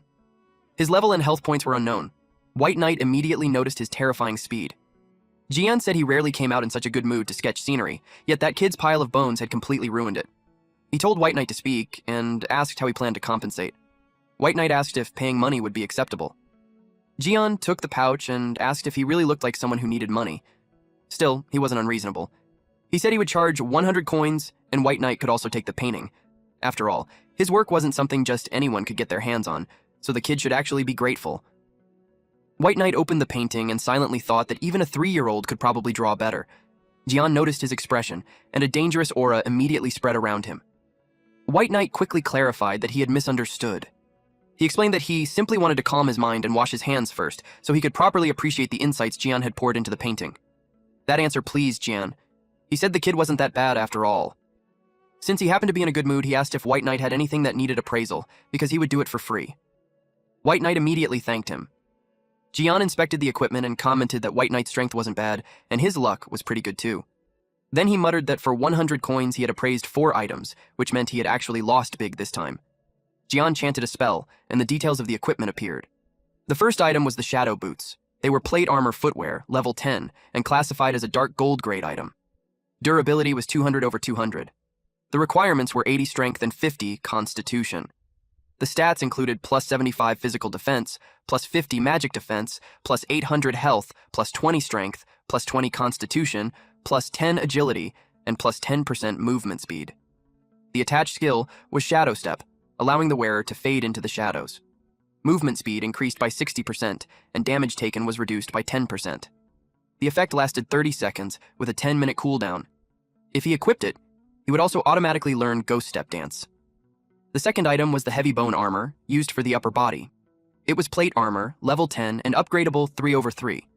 This was also a dark gold grade item with durability 200/200. The requirements were 100 strength and 80 constitution. The armor granted +180 physical defense, +120 magic defense, +1,200 health, +25 strength, and +25 constitution. It also reduced physical damage by 100 points. The attached skill was Bone Armor, which allowed the wearer to summon bones to protect the body. When activated, the reduction and reflection effects of the Heavy Bone Armor increased by 300%. The effect lasted 30 seconds, with a 10-minute cooldown. As part of the bone set, 1/2, it also granted +10% attack and +10% physical defense. The third item was the Heavy Bone Sword, a 2-handed weapon at level 10, also upgradable 3/3 and classified as a dark gold grade item. Its durability was 200/200, and the strength requirement was 120. The weapon granted +288 attack and +50 strength, and its attacks dealt 30% splash damage. The attached skill was Powerful Strike, giving attacks a chance to deal triple damage. It was also part of the bone set, 1/2. The last item with full details was the Necklace of the Dead. It was a level 10 dark gold grade necklace with durability 200/200. The requirement was 100 spirit. It granted +80 spell power, +500 health, +1,000 mana, +30 spirit, +10 constitution, and +10 agility. Its attacks could apply a curse effect, reducing the target's dual defenses by 100 points. Summoned creatures could also trigger this effect. The attached skill was the Dead, which reduced fear-type negative status effects on the wearer by 50%. Jian told him that under normal circumstances, just one of those items would cost 100 gold to appraise. That meant White Knight had already gotten a huge bargain. He warned him to keep that pile of broken bones away from him and not disturb his sketching again. White Knight then asked him to wait for a moment. Jian was getting annoyed. He asked if White Knight still had more dark gold equipment to appraise. Deep down, he regretted agreeing to do the appraisal for free. It really felt like he had lost big this time. To his surprise, the kid actually had epic grade equipment as well. White Knight simply said he had just been lucky. The item was the Robes of the Dead's Whisper. White Knight took this opportunity to have it appraised for free, since the dark gold appraisal fee earlier had already been painfully expensive. Jian kept his word and said the appraisal would indeed be free, and he wouldn't take any money from him. However, his appraisal technique level was too low, so he couldn't appraise that item at all. White Knight was shocked to hear that. Jian argued that he was only a part-time appraiser in a novice village, so it was perfectly reasonable that he couldn't appraise epic-grade equipment. When White Knight thought about it, the old man's explanation actually made sense. So Jian offered to teach him an appraisal technique instead. For White Knight, this was actually great news. If he learned it, he wouldn't have to spend money on appraisal fees in the future. However, Jian said he would need to pay tuition first. White Knight asked how much it would cost. Jian raised 5 fingers, so White Knight guessed it meant 500 coins. Jian confirmed he was correct, but it wasn't 500 gold coins, it was 500 ancient gold coins. Ancient gold coins were part of the first batch of coins ever minted. They had long stopped circulating, and technically had no official value. But to certain ancient collectors, their value far exceeded ordinary gold coins. White Knight suddenly remembered that when copper coins were upgraded, they became ancient copper coins. And he actually had some right inside his backpack. That made him wonder, if gold coins were upgraded, would they also become ancient gold coins? At that moment, the system notified him that Jian had added him as a friend. He had also received a mission called Collect Ancient Gold Coins. The task was to gather 500 ancient gold coins for Jian. The reward would be the subclass skill, Basic Appraisal Technique. Jian was about to leave when White Knight suddenly asked him to wait again. That only made Jian more annoyed. But when he turned around, he saw White Knight holding a huge bag of coins. His jaw dropped when he saw just how many ancient coins were inside. White Knight then asked calmly if Jian could now teach him the appraisal technique. Jian was clearly pleased. He admitted the kid had given him a very pleasant surprise. He handed over the skill book, and just like that, White Knight completed the hidden mission and received his reward. Jian left immediately, but before going, he told White Knight to come find him again once he had 10,000 ancient gold coins. If he did, Jian promised he would give him another surprise. With that, White Knight received a new mission called Collect Ancient Gold Coins 2. This time, he had to gather 10,000 ancient gold coins, though the reward was still unknown. White Knight found him interesting, especially since the old man promised to give him a big surprise. A basic appraisal technique obviously couldn't satisfy him, so he promoted it and obtained the intermediate appraisal technique. After learning this subclass skill, he earned the title Intermediate Appraiser. His current technique proficiency was 0/1000. As the skill proficiency increased, the success rate of his appraisal would improve slightly. The success rate for dark gold grade equipment was 60%, while epic grade equipment only had a 10% success rate. The cast time was 5 seconds, the cooldown was 60 seconds, and it consumed 1,000 mana. Subclass skills did not occupy the player's skill slots. Now he began appraising his item, but it failed. After all, the success rate was only 10%. It made him wonder if his luck was really that bad. He kept trying, and the system kept telling him the appraisal had failed. He stayed stubborn and continued until he eventually got tired. Suddenly, he received a notification that a wild treasure chest had been discovered. Today had truly been a day full of surprises. If the treasure chest was guarded by a high-level monster, then he had clearly hit the jackpot. He decided to go check it out. The treasure chest was guarded by wolves. He was glad to see that things were exactly as he expected. He called the boys over to get to work. The skeletons immediately charged the monsters. The large wolf monster let out a loud howl, calling more members of its pack. White Knight didn't mind. When it came to numbers, he welcomed the challenge. The skeletons cut down the wolves one after another. The large wolf monster struggled in pain before finally breathing its last. White Knight bragged that he hadn't even finished lining up his skeletons yet, and the monster was already dead. The system notified him that he had killed a level 10 reinforced elite monster, Prairie Vicious Wolf, granting an extra 50% level gap bonus and plus 450 experience points. He had also killed a level 10 silver grade boss, Prairie Wolf King, gaining another 50% level gap bonus and plus 36,000 experience points. The loot included 1 gold coin and 38 silver coins. He also obtained a level 1 agility gem and 1 basic skill book. His level increased to level 10, granting +1 to 4 attributes, +1 skill point, and +15 free attribute points. He also became the first player in the Myriad Worlds game Blue Star Zone to reach level 10, earning the title Far Ahead. White Knight then became curious about something. Could wild treasure chests also be promoted? So he tried it. The promotion succeeded. White Knight opened the chest. He obtained a gold-grade equipment called the Withered Wood Staff. There was also a gold-grade treasure map. He felt slightly disappointed that there were only 2 items inside. However, the treasure map quickly caught his interest. According to the map's guidance, it would lead him to a gold-grade treasure chest. The system asked if he wanted to use the treasure map.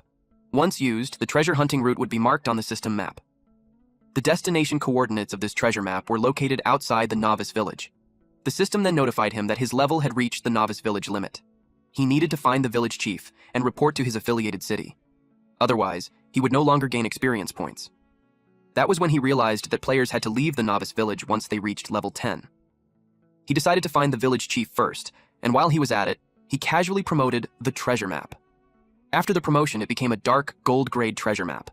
The route immediately appeared on his map, and the destination coordinates were now located outside Jingu City. The system instructed him to go there to begin the treasure hunt. The route was extremely far, and it would require him to travel abroad.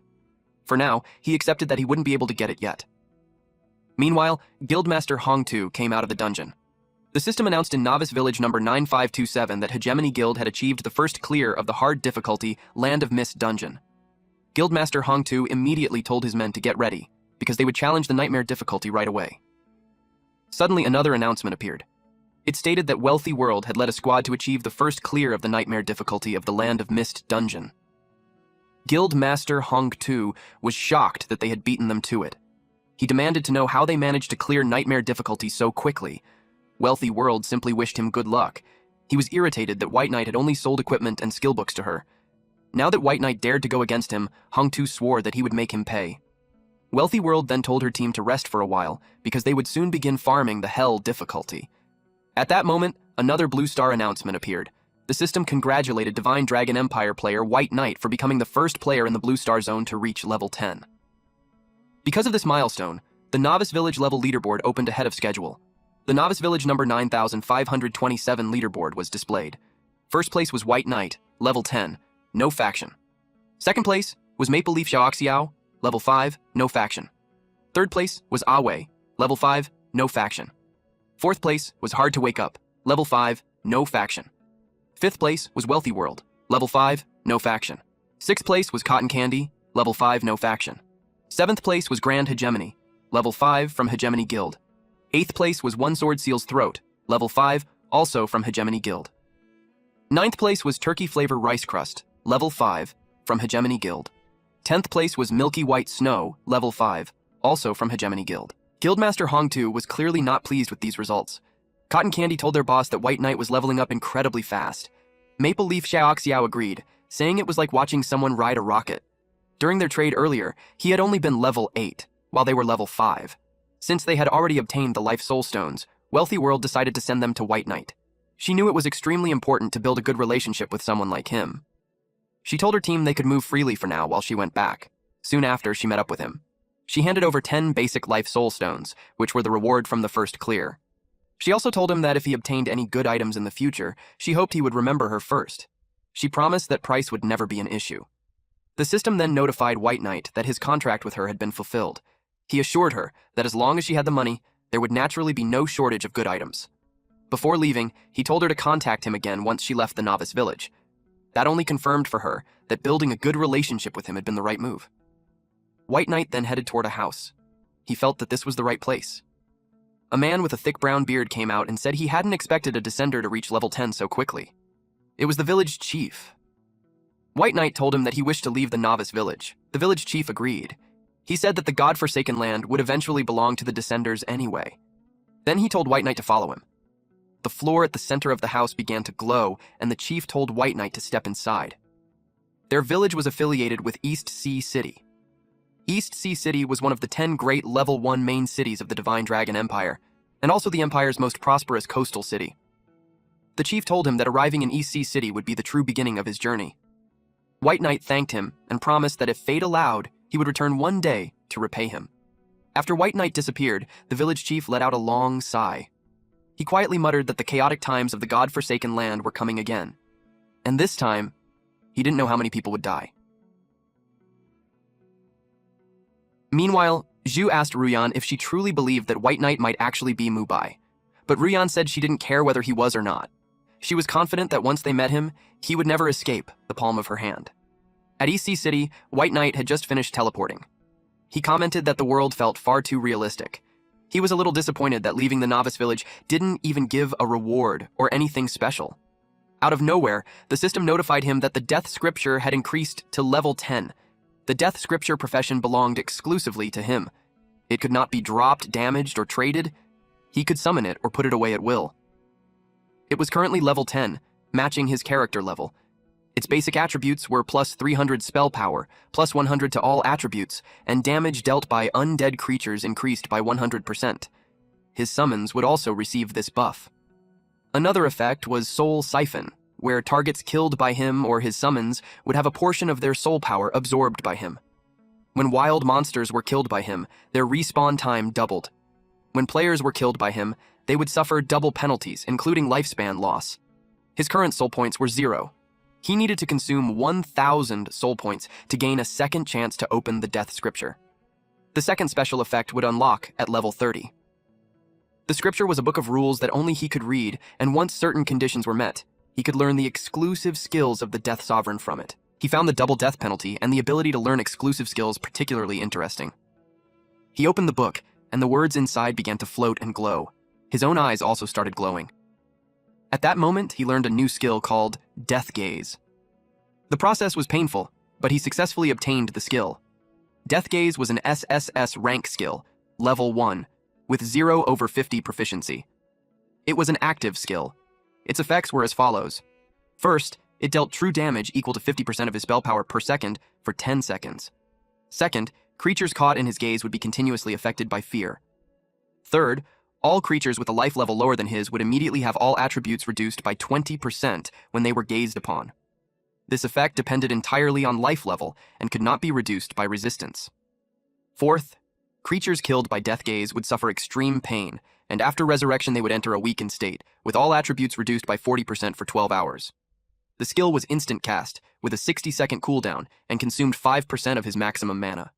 Once released, it required no continuous channeling, and its maximum attack range was 100 meters. In simple terms, wherever his gaze fell, death followed like a shadow. He was impressed by the true damage per second, and even more excited about the promotion traits, which could eventually double the damage and double the attack range. However, he also thought the phrase, "whoever you stare at dies," sounded a bit perverted. Suddenly, someone appeared nearby. The man said he didn't expect that, among the Descenders, someone would awaken this kind of power. He told White Knight that he was both lucky and unlucky. White Knight asked him who he was. The man had long silver hair and a beard. His name was Situji, the city lord of East Sea City, and an elder of the Divine Dragon Hall.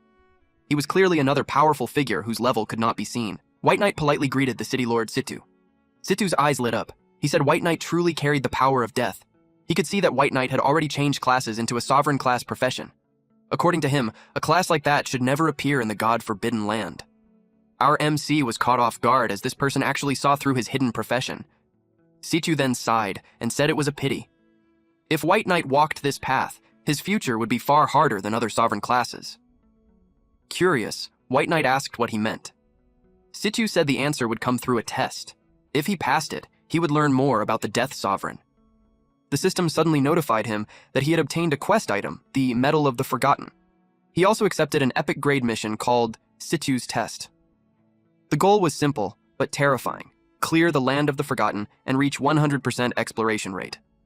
The reward was unknown, and strangely, there was no failure penalty. White Knight was stunned. He had just picked up an epic mission for free. Then the medal began counting down to teleport him to the Land of the Forgotten. White Knight panicked. He hadn't even had time to prepare. He was planning to socket gems into his equipment first. He started shouting in frustration, asking where the teleportation array for the Land of the Forgotten even was. He had officially entered the Land of the Forgotten. The epic mission, Situ's Test, had now begun. To complete it, he had to clear the entire area within 72 hours and reach 100% exploration. White Knight immediately summoned his minions. Without them, he wouldn't feel safe for even a second. The skeleton mage appeared. It had 5,080 spirit, 5,080 agility, 5,080 constitution, and 20,640 HP. Its spell power reached 10,160, and its physical defense was 1,693. Its main skill was Fireball, rank E level 9, which dealt 220% of its spell power as fire damage, with a 1.5 second cast time and a 30-second cooldown. White Knight was pleased. Now that his minions had Fireball, their attacks were much more fierce. Soon, enemy skeletons started rushing toward him. They were level 20 normal monsters with 5,000 HP, 210 attack, 120 physical defense, and 80 magic defense. Creatures like these were everywhere in the Land of the Forgotten. Weak, but annoyingly plentiful. White Knight gave the order. All forces attack. The system notified him that he had killed a level 20 skeleton. He received a 50% level gap bonus, gaining plus 30 experience points. His far ahead skill also activated, giving him an extra plus 6 experience. White Knight frowned a little. He wondered why these level 20 monsters gave less experience than the level 10 wild bison earlier.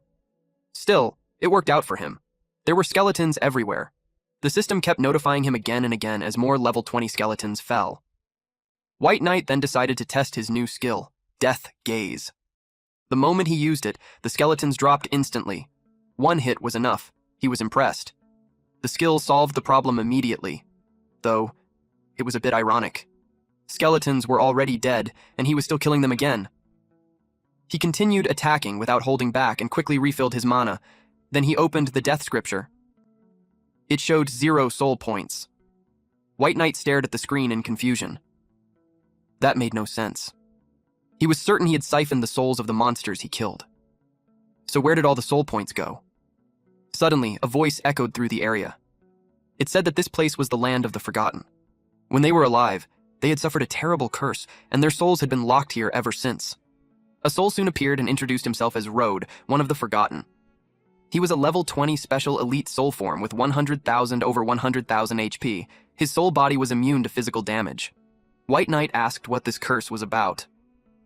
Road explained that souls here could not be collected unless the curse was lifted. Curious, White Knight asked how to remove it. Road pointed toward a nearby pillar of light. When White Knight looked closer, he saw a chained coffin.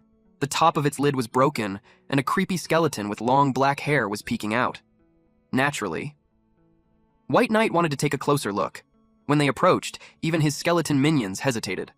White Knight asked what was so strange about the coffin. It was called the Soul-Locking Coffin.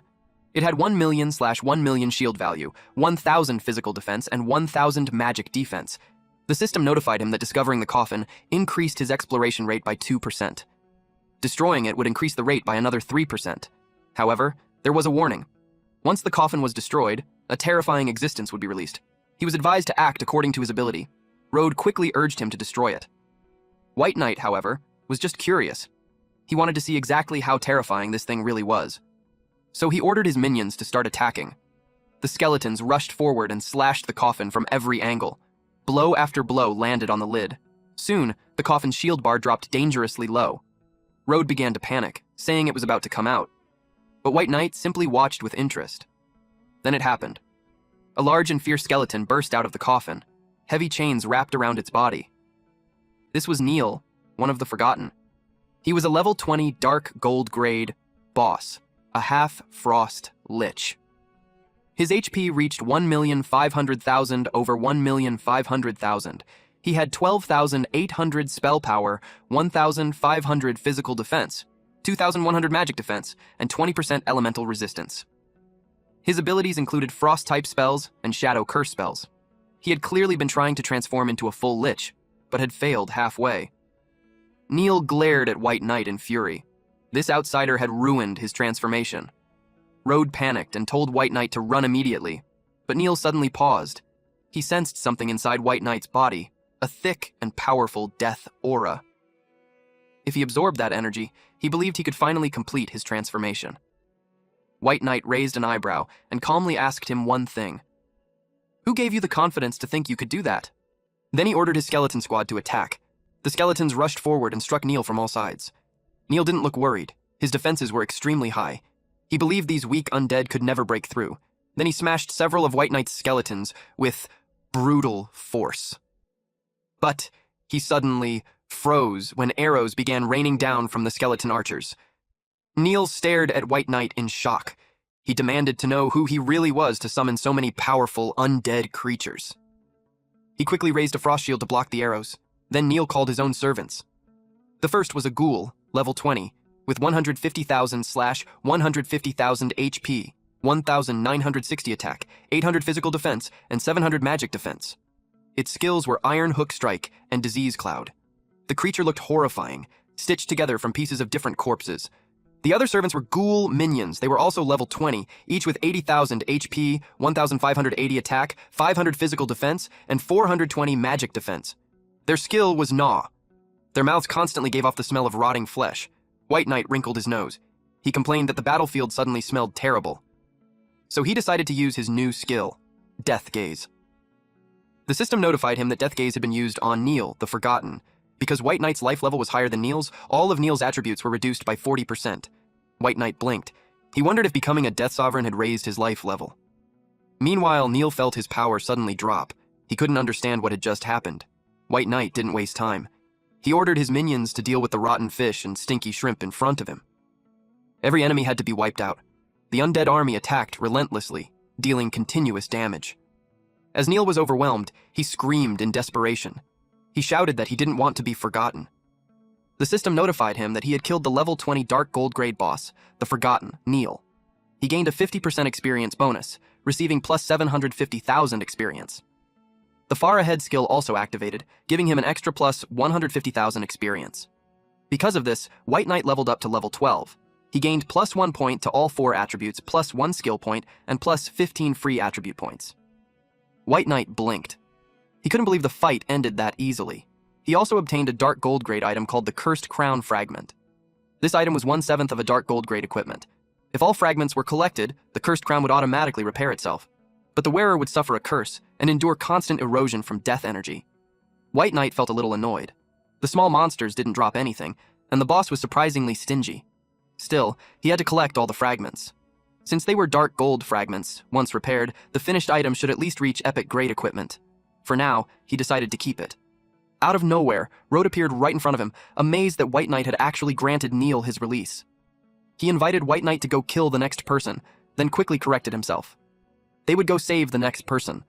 Road told him to just follow him since the next one was right ahead, but this time it wouldn't be that easy. White Knight didn't expect there to be another one. White Knight replied that if it was too troublesome, he wouldn't bother going. Road immediately tried to bribe him with a skill book. White Knight squinted at him and asked why he didn't take it out earlier if he already had one. The skill book was called Corpse Explosion. It was an active skill, C rank level 1. It detonated a target corpse or remains, dealing magic damage to all enemies within a 5-meter range. It couldn't be used on boss corpses. The damage was 10% of the target's maximum HP, plus 100% of spell power. The cast range was 30 meters, with instant cast, a 30-second cooldown, and 300 mana cost. When White Knight read it, he realized it was an area of effect skill. He immediately decided to promote it. The skill upgraded into a B-rank skill called Advanced Corpse Explosion. It detonated a corpse within a 10-meter range, still unusable on boss corpses. The damage increased to 15% of the target's max HP, plus 150% spell power. The cast range became 50 meters, still instant cast, with a 30-second cooldown, but the mana cost increased to 600. He used it on an enemy. The explosion burst outward and covered a wide area. White Knight didn't expect the power to be that strong, or the range to be that wide. Road kept praising him, but White Knight ignored the nonsense. He was simply happy to have an AoE skill now. Grinding monsters should become much faster. An hour later, White Knight muttered that the Land of the Forgotten was actually quite huge. Soon he encountered the Forgotten, Walter. This was already his 7th opponent. White Knight used Corpse Explosion on him. Walter refused to die easily. Before falling, he threatened that White Knight would eventually pay the price. In the end, Walter died, and dropped loot. White Knight now had 7 fragments. He checked what equipment could be synthesized. Road suddenly yelled at him not to synthesize it, warning that the item would erode him, but the fragments had already begun forming into a crown. White Knight asked Road what nonsense he was talking about. Road stared at the crown with fear and said it was already too late. The system notified White Knight that he had obtained the item Cursed Crown. The fragments fused together and repaired the equipment. His current exploration rate had now reached 50%. Just as he expected, once the fragments were promoted, the final item's grade also increased by 1 level. but the 50% exploration rate meant there were still other monsters remaining. Road urgently told him to throw away the crown immediately. Otherwise, the death energy would erode him, and he would eventually become a walking corpse just like the others here. But White Knight stood there, in a daze. Road shouted again, telling him to throw it away quickly.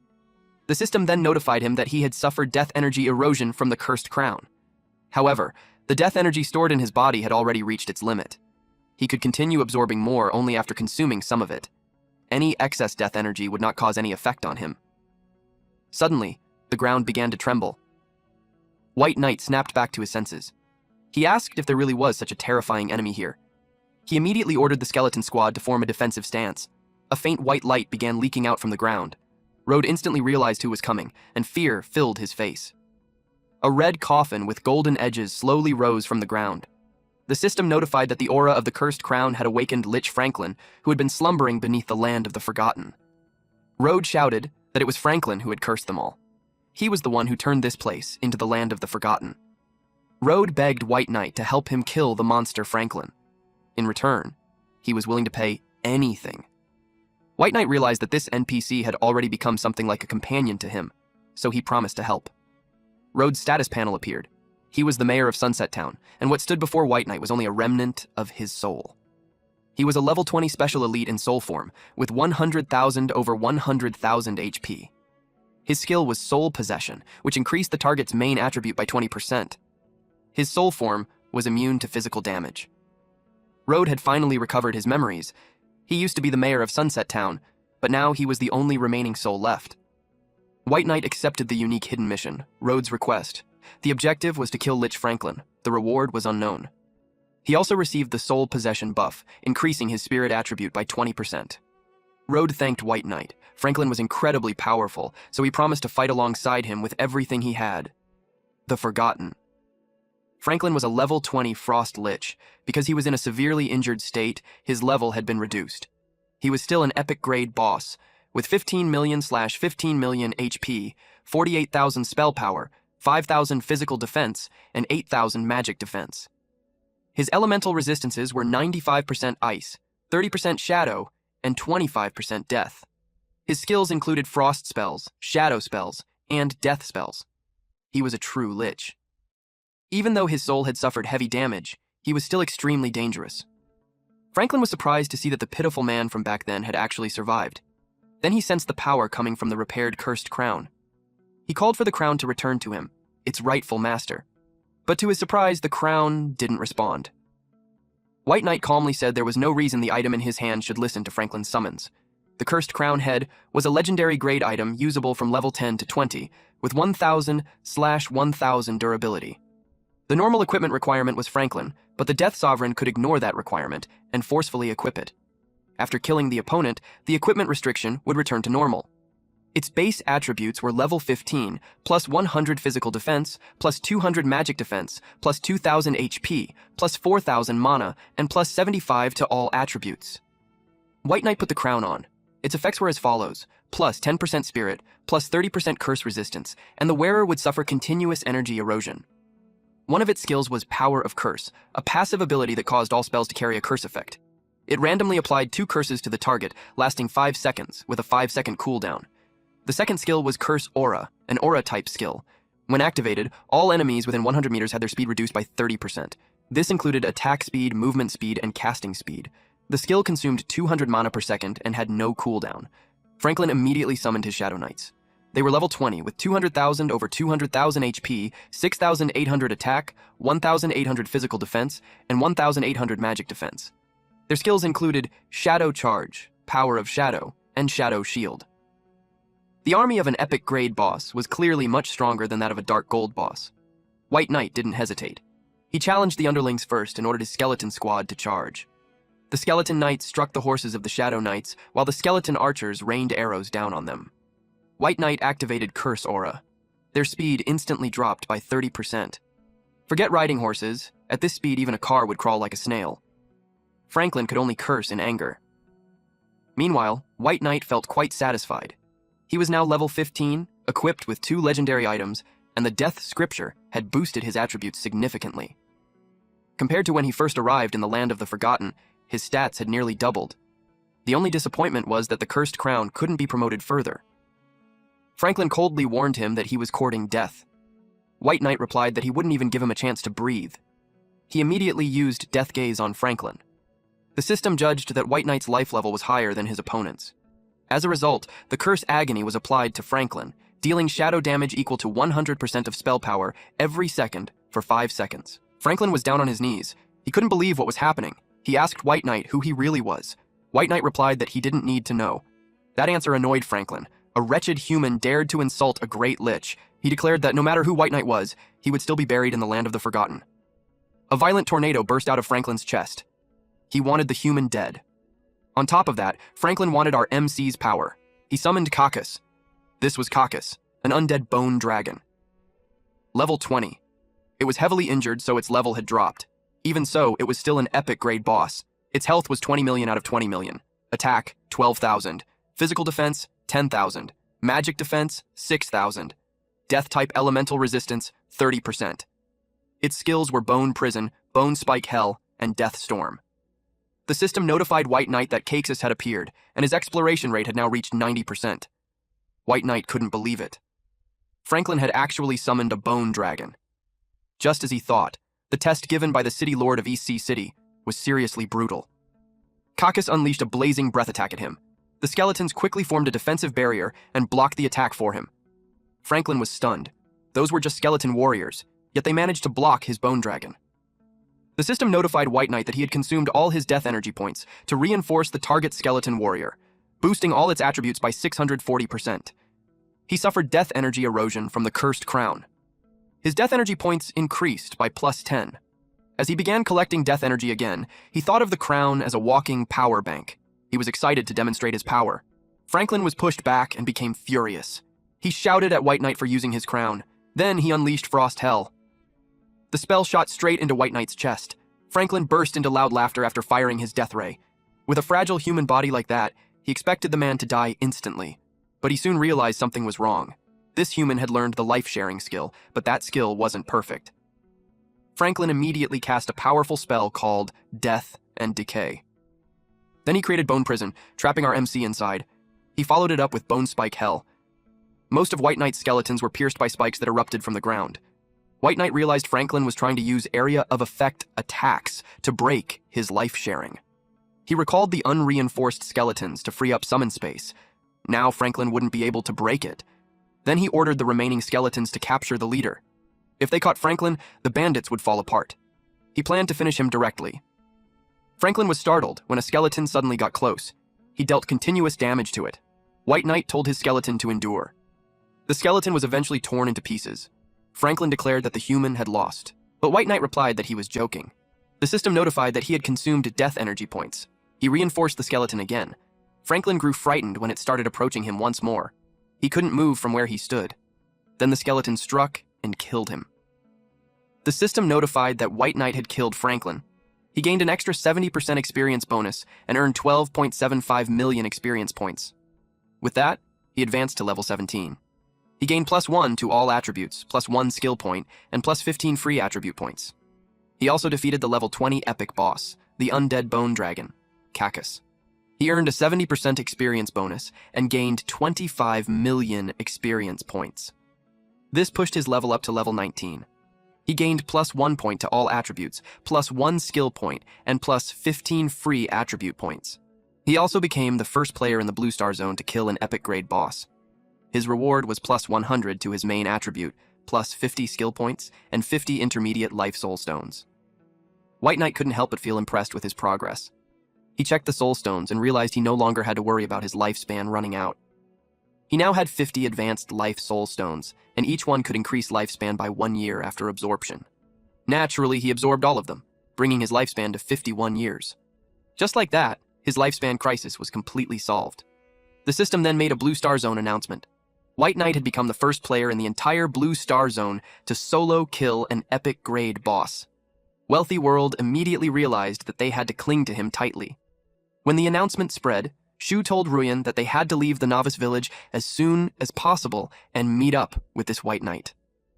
Ruyan admitted that he was powerful, but as long as he was a man, whether he was White Knight or Mubai, she was confident he would fall for her charms. White Knight obtained the epic grade special item, Dragon Skull Pendant. When used, it would grant him an epic grade mount, the Undead Bone Dragon. He was amazed by it. Just imagining himself riding an epic flying mount already made him excited. Then he decided to promote it and obtained a legendary grade special item called Frosthorn. If he blew it, he could summon a legendary mount from the undead realm, the Frost Dragon. He blew the horn. An ominous portal then appeared. A dense aura of death suddenly spread through the air. The Frost Dragon appeared. It stared down and didn't expect that the one who summoned it was just a foolish human. Suddenly, a light of purification enveloped it. White Knight panicked and quickly told it not to touch him. Then something unexpected happened. The Frost Dragon suddenly became docile. It willingly accepted becoming his mount. With that, White Knight's mount space was unlocked. A Blue Star announcement was made that White Knight had obtained a mount. At the same time, the Blue Star Zone mount leaderboard was officially opened. The Frost Dragon shrank in size and landed on White Knight's shoulder. White Knight soon discovered that mounts also had leaderboards, and even their own skills. The Frost Dragon was a God-tier advancement class at level 0. Its maximum level could not exceed the player's level by more than 10. It had 100 loyalty points, a 200% movement speed bonus, and health points of 1 million out of 1 million. Its stats would grow with its level. It had mana points of 20,000 out of 20,000, attack power of 12,000, spell power of 80,000, physical defense of 10,000, and magic defense of 12,000. Its elemental resistance included 80% to ice, 70% to water, 60% to dark, and 40% to other elements. Its skills were Frost Dragon Breath, Dragon Might, and Size Reduction. Once it reached certain levels, it would automatically comprehend more skills. Frost Dragon Breath dealt ice damage equal to 300% of its spell power every second to targets within a 5-meter radius, while applying stiffening and slowing effects for up to 10 seconds. Dragon Might released the pressure of the Dragon King, covering all creatures within a 1,000-meter range. Creatures with a lower life level than the Frost Dragon King would have all their attributes reduced by 10% to 20%. The greater the life level gap, the stronger the deterrence. If the level gap doubled, the dragon's effect would also double. Lastly, size reduction allowed the dragon to shrink its body to a certain extent, making it easier to fight or enter narrow places. White Knight was deeply impressed by the power of a mythical grade creature. Meanwhile, other players were going crazy over the new mount leaderboard. They were shocked that White Knight already had a mythical frost dragon. It honestly felt like he was playing a completely different game from everyone else. Some players told others not to compare themselves to White Knight. One of them had just seen his own boss, who was only level 3 and had an F-rank talent. After hearing that, the others suddenly felt much better about their situation. Meanwhile, White Knight was feeding his frost dragon when Rode told him that he had sensed the location of the phylactery. White Knight asked where it was. Rode simply told him to follow him. They went deeper into the forest and soon found Franklin's phylactery. It was an epic grade item with 1 million out of 1 million durability. This was a life-saving item that Franklin had crafted during the peak of his power. It contained his soul fire. As long as the phylactery remained intact, the Lich would never truly die. White Knight couldn't help but feel amused by how absurdly durable it was. Rode said he wanted to personally finish off this guy. Suddenly, Franklin's voice came from the phylactery as he burst into laughter. He mocked Rode and asked what a mere remnant like him could possibly do. Rode was furious. He grabbed the phylactery with both hands and told Franklin to die. Franklin tried to resist, but it was useless. Rode succeeded. He then turned to White Knight and thanked him for everything he had done for Sunset Town. He thanked him sincerely, tears streaming down his face. White Knight immediately received several system notifications. First, he obtained 1,000 soul points, since he had destroyed the soul of the level 20 epic boss, the Forgotten. Franklin, he gained an additional 70% experience bonus and received 12.75 million experience points. This pushed him up to level 20.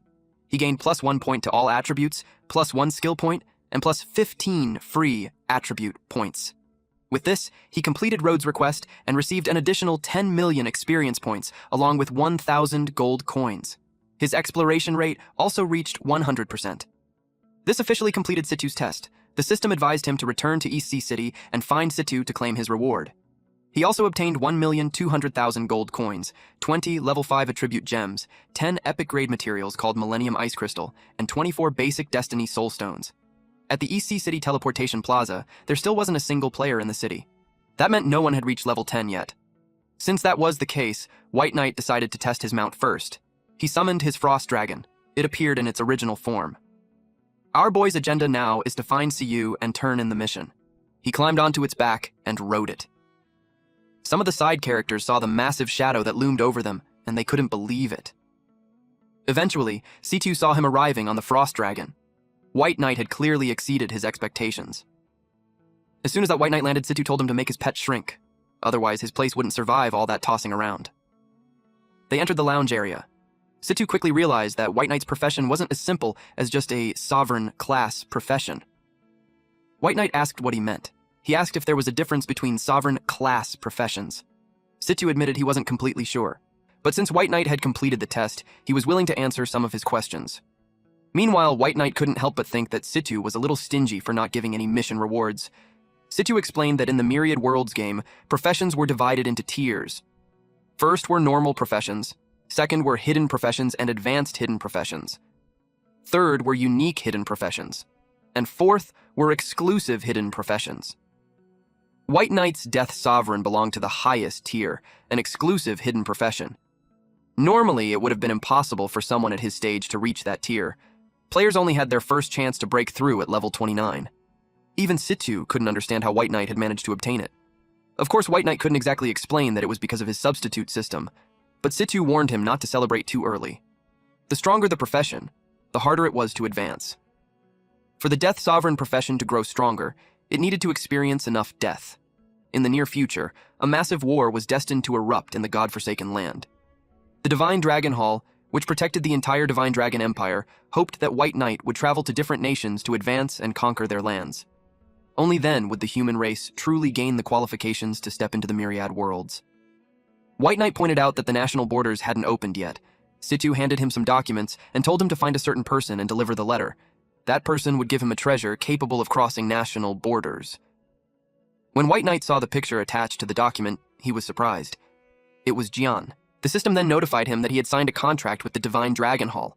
From now on, only he would be allowed to advance in other nations. If he violated the contract, he would be hunted down by the Divine Dragon Hall.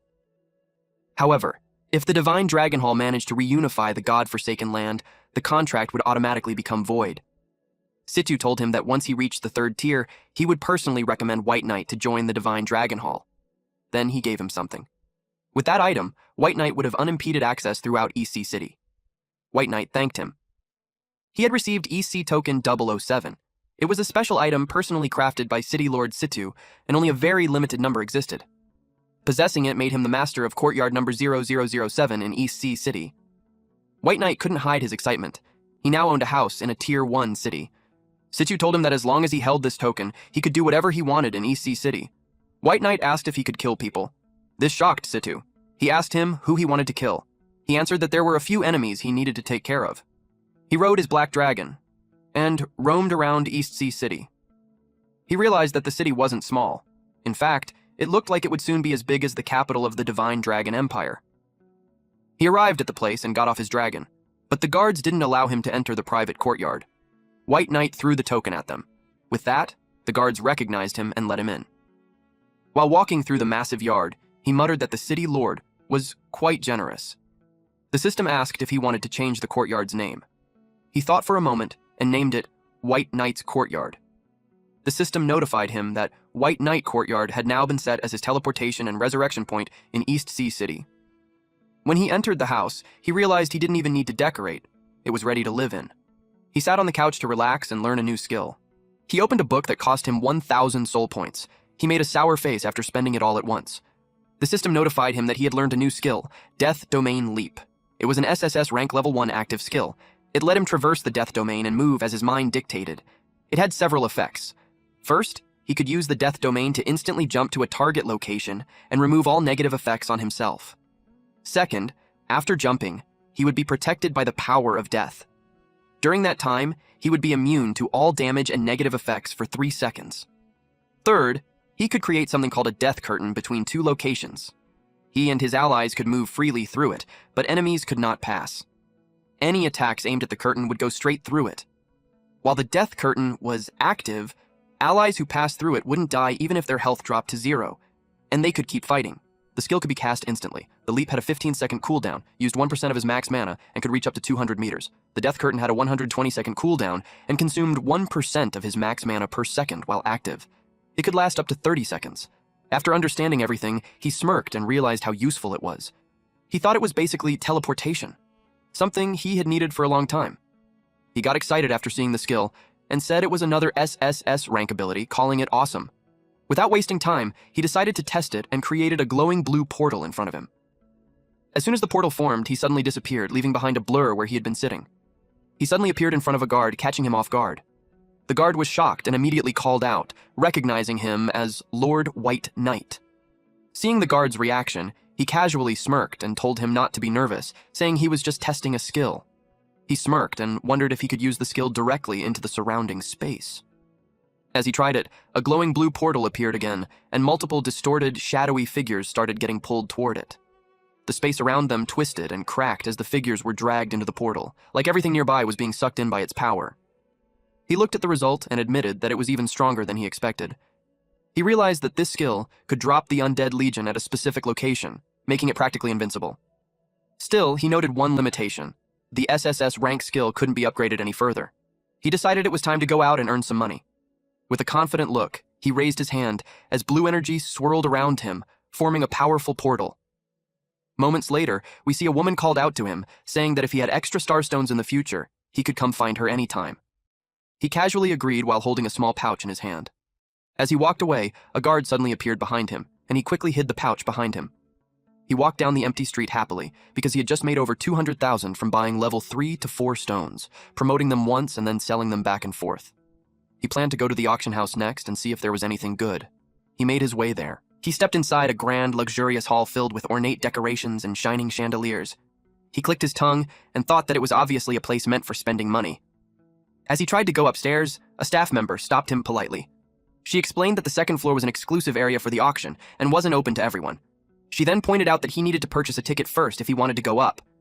He realized that the cheapest ticket cost 1,000 gold coins, and the items sold there were around a whopping 100,000.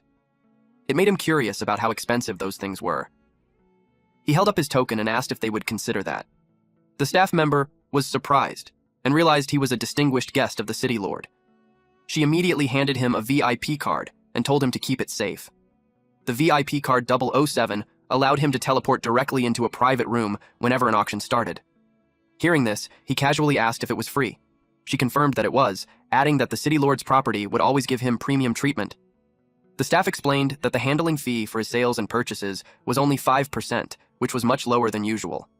She also added that if he ever ran short on funds during an auction, they could provide him with an interest-free loan of up to 10,000 soul coins. Hearing that, he asked about the exchange rate between soul coins and gold coins. She explained that generally, one soul coin was worth 10,000 gold coins. Each soul coin carried a trace of time energy equal to 1 unit of lifespan, which required a special method to extract. As for life soul coins, she said they were minted by powerful individuals who extracted the time energy from their soul coins. He realized that both gold coins and soul coins were tied to lifespan and were extremely valuable currencies. He asked if everything he put up for auction could be exchanged into soul coins afterward. The staff confirmed that based on experience, the final transaction price of each level 1 radiant gem would be around 9 to 10 soul coins. She also reminded him that they would take care of handling the entire auction process, and he only needed to pay a 5% fee. Satisfied, he told her to auction all of his items and convert them into soul coins. She agreed and said she would arrange everything right away. As he headed up the stairs, a notification suddenly appeared, saying he had a new message. Meanwhile, outside, a glowing blue portal suddenly appeared in the open area, catching everyone's attention. People around it looked surprised as shadowy figures began to emerge from the portal. Nearby, a girl excitedly said that this must be East Sea City. She then eagerly asked where they should go to meet Lord White Knight.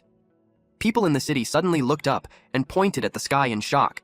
They saw a frost dragon flying above, and everyone was amazed that such a creature existed in East Sea City. Maple Leaf Xiaoxiao knew it was White Knight's mount. Cotton Candy wondered when they would be able to have such a strong mount.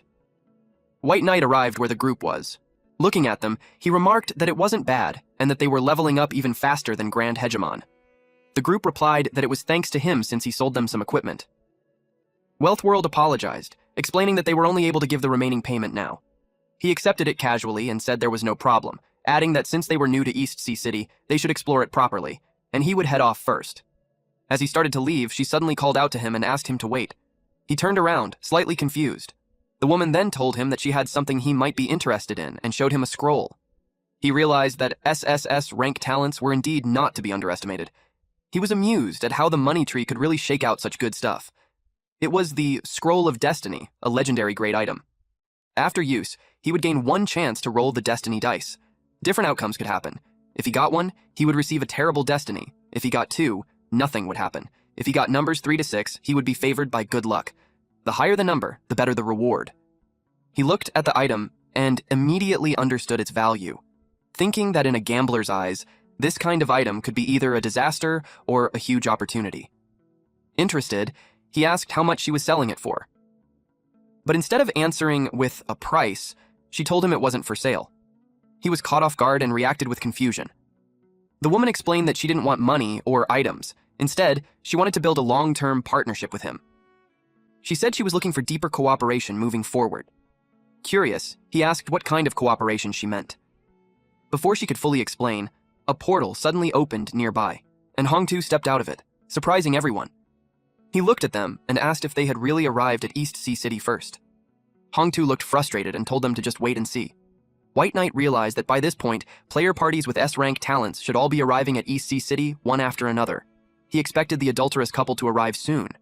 Suddenly, someone stepped out of a portal and looked around in amazement, realizing that this was East Sea City, and that he had finally made it out of the novice village. Wealthy World noticed that White Knight was distracted, so she asked him why.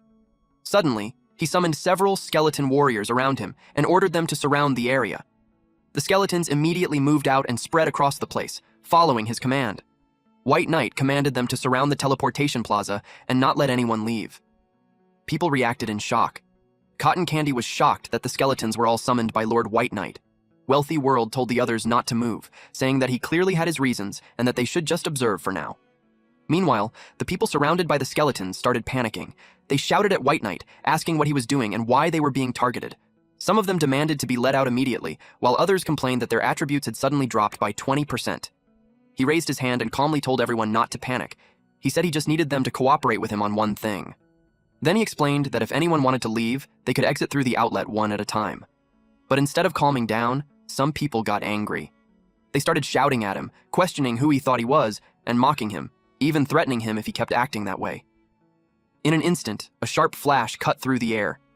Those two men fell instantly. The others were shocked, unable to see what had just happened.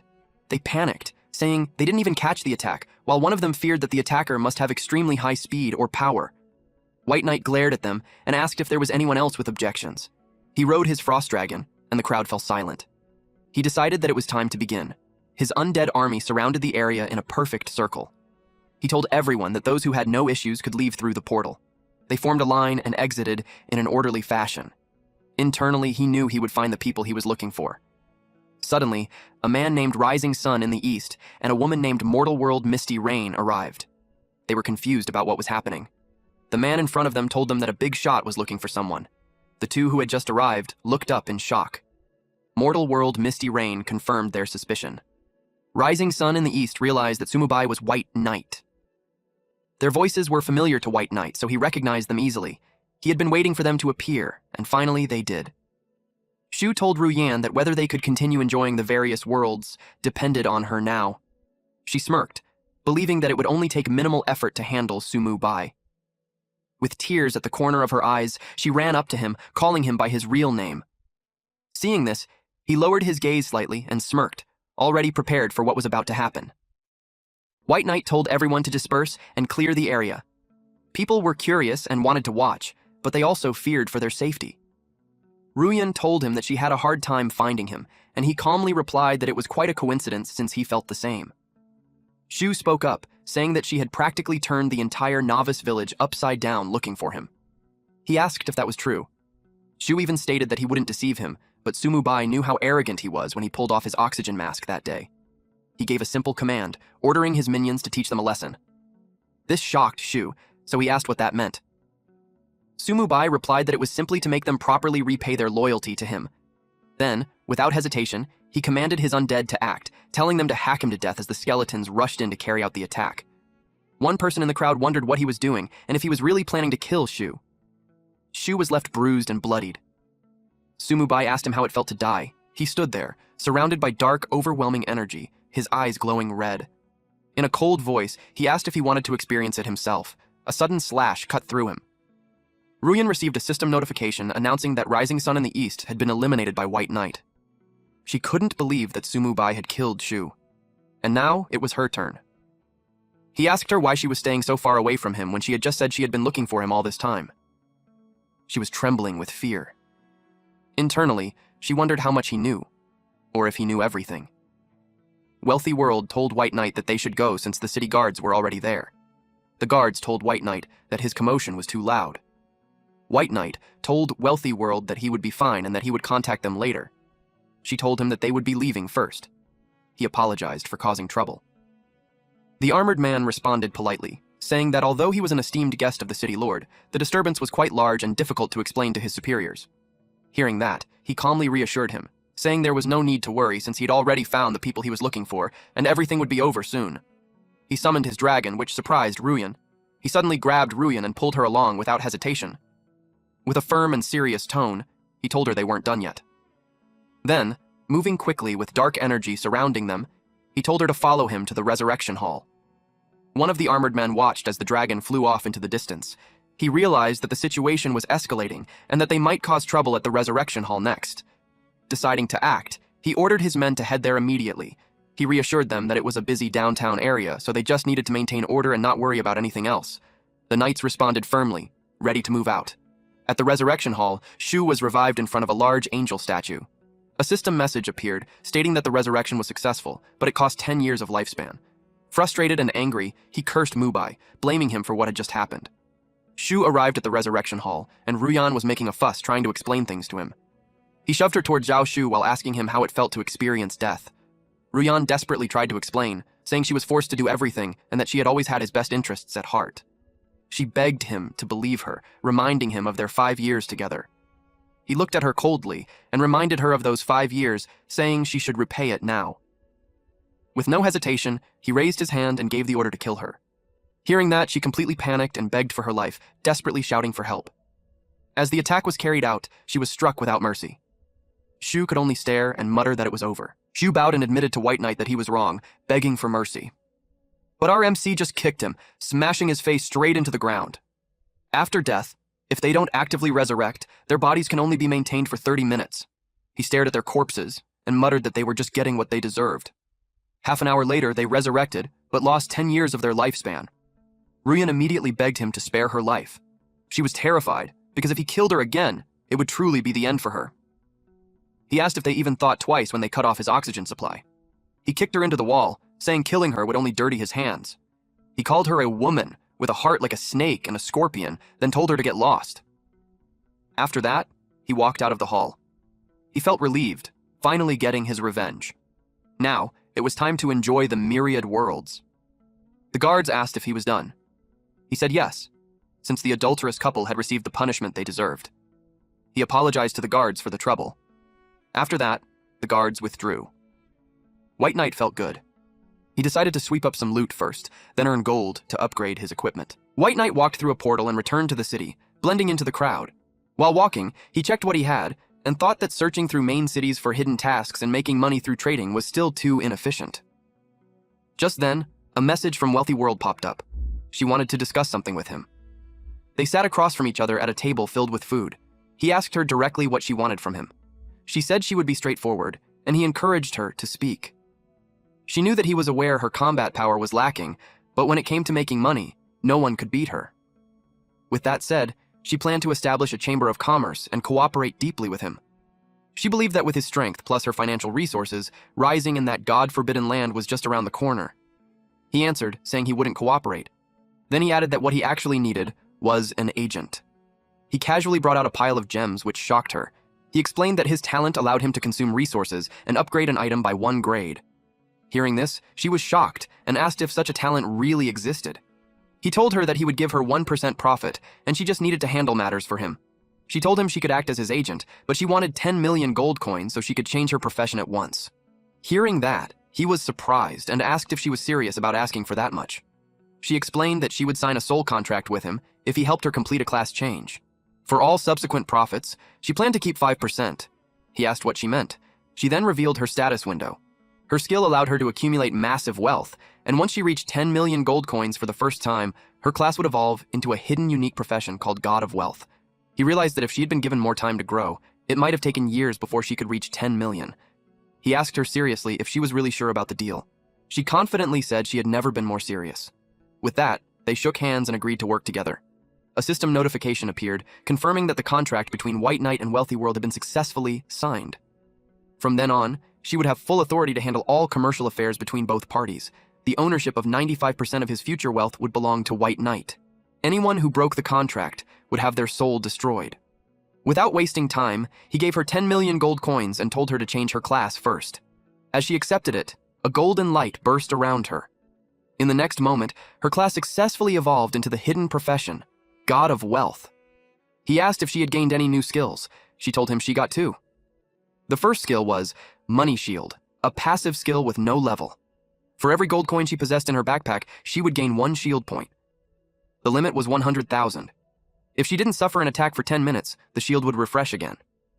Next was God of Wealth's Ingot, a profession-exclusive offhand item. It couldn't be dropped or traded. It was level 10 and scaled with her. This increased all her attributes by plus 50 and gave plus 2,000 health points and mana points. It had a special effect that needed to be unlocked first. With this, she could learn the God of Wealth's professional skills, but the price wouldn't be cheap. As he looked at it, he realized that this hidden class was like a powerful upgrade, similar to the death scripture. She was happy to see that her fortune tree had grown so much. She shook it, and about 680 soul coins fell out. On top of that, there was also an advanced life soul stone. She gave him a crystal and excitedly told him to hurry up and use his talent to upgrade the item. Taking the crystal, he activated his ability. As the energy surged, the item began to glow and evolve. The system displayed that it was a life soul crystal, a rare special treasure. After absorption, it would increase lifespan by 100 years. If he died, it would lose 1/10 of its value, and he would lose 10 years of lifespan. She was impressed. Suddenly, a system announcement appeared, revealing that the Blue Star Zone rankings had been unlocked. It showed that White Knight was currently in first place at level 20, ahead of the others. Seeing this, they realized that the novice protection period was about to end, and the rankings were now active. After that, he reassured her not to worry, saying the Myriad Worlds was full of opportunities to make money. He handed her a VIP card for the East Sea City auction house and told her to manage it well. And besides that, he also had a property that he wanted her to manage. When she asked where he was going, he smirked and said she should focus on experiencing the auction house properly. He was going to turn it into a quest. At Red Maple City's Yinchuan waterfall, Jian was painting. White Knight arrived to turn in the quest. Jian saw that he had come back early.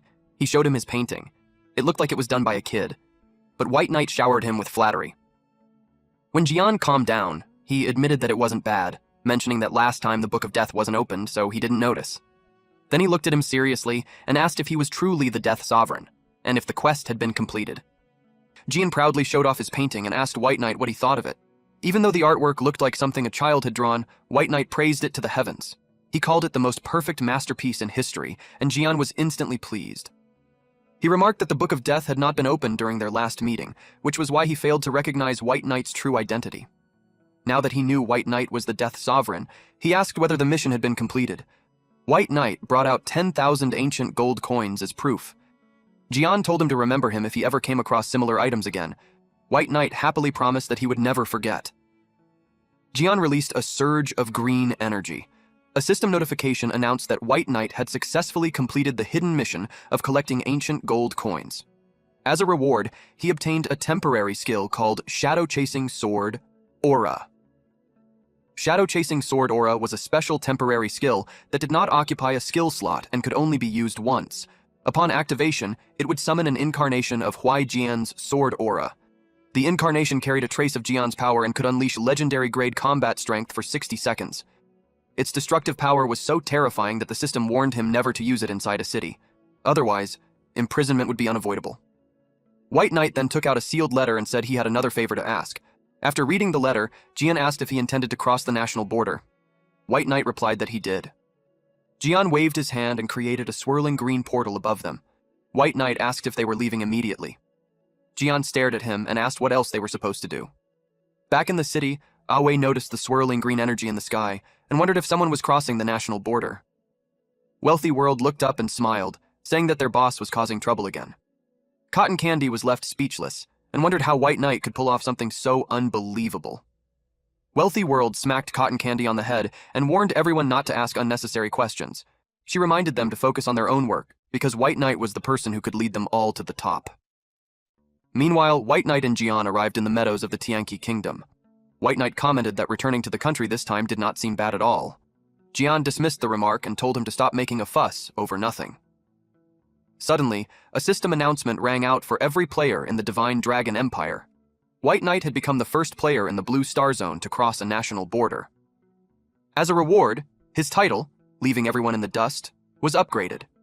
However, because the national war had not yet begun, the Tianqi Kingdom classified him as an invader. Every faction and player within the kingdom would attempt to drive him out. The system also warned that invaders killed before the war officially started could randomly lose 10% of their experience points or mana. White Knight immediately complained that he had been branded an invader the moment he arrived and noted that the Tianqi Kingdom clearly did not welcome him. Jian told White Knight to play by himself from now on because he had his own matters to attend to. The next moment, he disappeared. Since invaders were not allowed to enter the main city, White Knight decided to wander around instead. Suddenly, he sensed something looming over him. It was a massive, dark-winged, demonic vulture. The system displayed nothing but question marks for its level and health. White Knight was stunned. He had no idea what this giant flying monster was. The creature crashed into the ground and unleashed a violent shockwave that blasted White Knight backward. As soon as he regained his footing, he immediately summoned the Frost Dragon. A massive black-scaled dragon materialized in the sky and released a deafening roar. The dark-winged demonic vulture had 2 heads, and each one unleashed destructive purple energy. The Frost Dragon answered with a blast of freezing blue breath, since neither attack gained the upper hand. The dark-winged demonic vulture took to the air and raised its leg instead. White Knight ordered the Frost Dragon to charge forward. The dark-winged demonic vulture closed in on the Frost Dragon, as if it intended to kick it, but at the last moment it slashed with its claws instead. White Knight was relieved that after upgrading Death Leap, its range had increased to 1,600 meters. The dark-winged demonic vulture stared at them with furious red eyes. White Knight decided to give it a little surprise. Multiple portals opened across the sky as undead soldiers poured out from within. The vulture was visibly taken aback. White Knight looked forward to seeing the dark-winged demonic vulture crushed to death. Deciding he was done playing around, he mounted the Frost Dragon and left. In the south suburbs forest outside Lijing City, a group of men had gathered. They were searching for White Knight. They shouted about fighting him to the death and swore to teach the invader a lesson. One man proudly declared that they would show him the true strength of their regiment. White Knight called out to the trash. He summoned his undead soldiers to deal with them. The men were shocked to see so many elite bosses appearing in the suburbs. One skeleton warrior raised its broadsword high into the air. The undead warrior brought the blade down in a heavy slash, cutting straight through an enemy. Terrified by the overwhelming power, the remaining fighters screamed for everyone to run from the skeleton warriors. Players gathered outside the city and eagerly discussed the bounty on White Knight. Nobody knew what White Knight looked like, or even whether he was a man or a woman, but everyone wanted to claim the kill for themselves. A group of players questioned a survivor about what had happened. The man explained that he had been attacked by 3 massive skeleton warriors. Moments later, a system prompt informed him that White Knight was the attacker. The crowd was stunned and wondered how a divine dragon summoner could possibly summon skeletons. An elderly man reasoned that White Knight had to be incredibly powerful if he could kill an S-rank talent user in a single hit. He advised the surrounding players to notify everyone nearby that White Knight had been spotted so they could regroup and confront him together.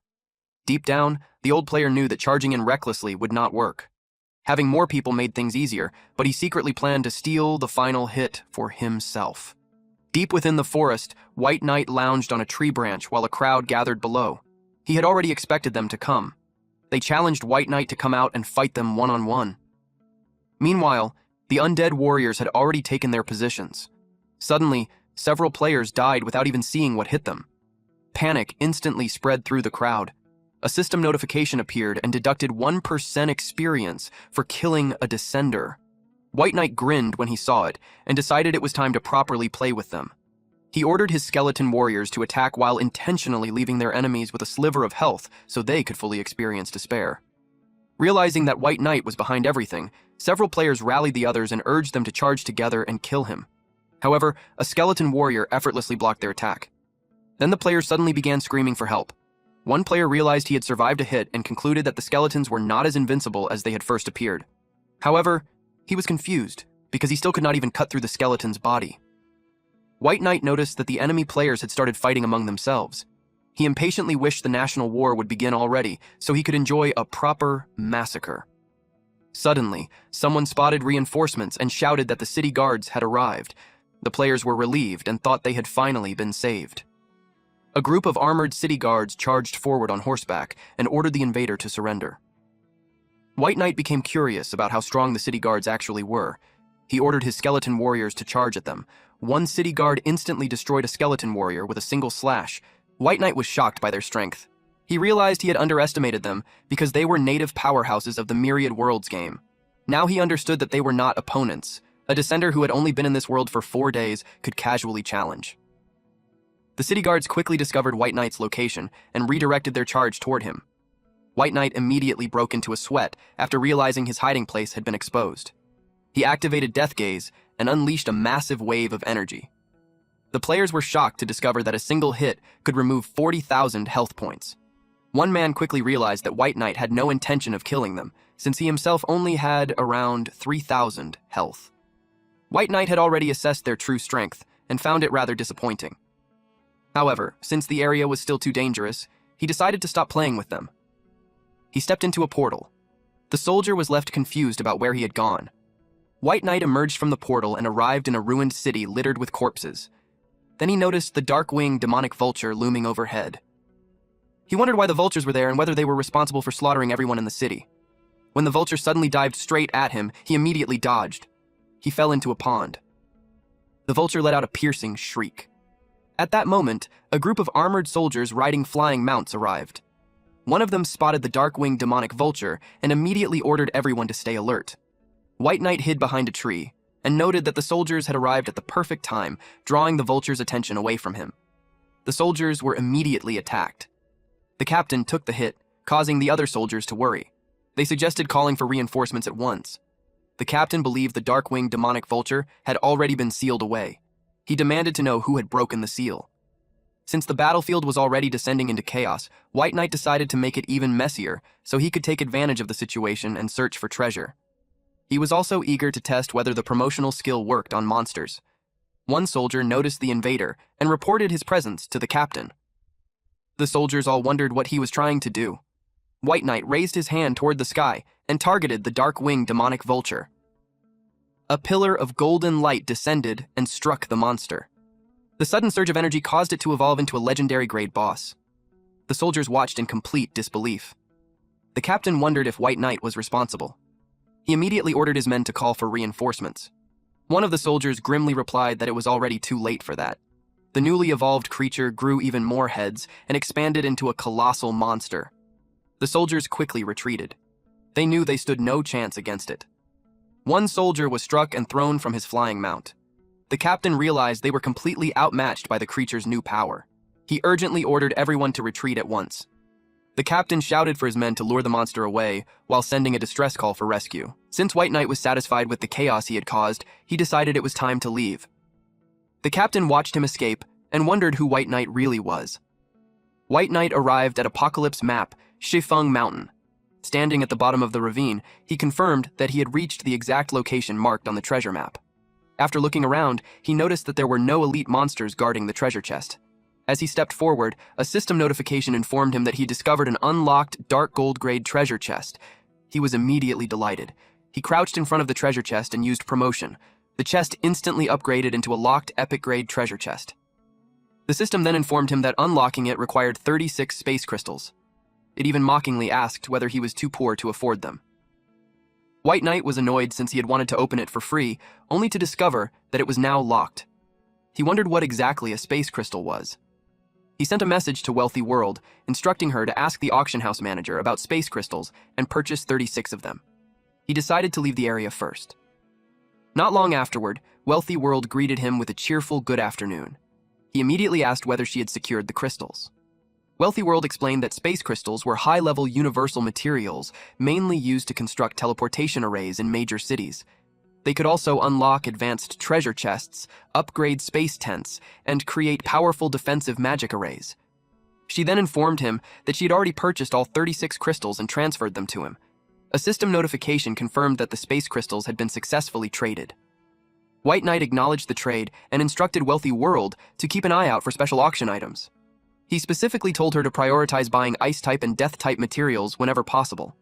She acknowledged the order. White Knight opened the Epic Grade treasure chest. The system announced that all 36 space crystals had been consumed. In return, he obtained an Epic Grade item called the Ring of Luck. The description simply stated that the ring could bring good luck. White Knight wondered if its true attributes had yet to be unlocked. Suddenly, a global system announcement revealed that Sichuan City had been destroyed by the legendary grade boss, the Dark-Winged Demonic Vulture. Because of the disaster, teleportation fees for surviving players were temporarily reduced to 0. The system advised everyone to seek shelter on their own and wished them good luck. Another announcement from the Shangqi Kingdom confirmed that the incident was linked to the invader White Knight.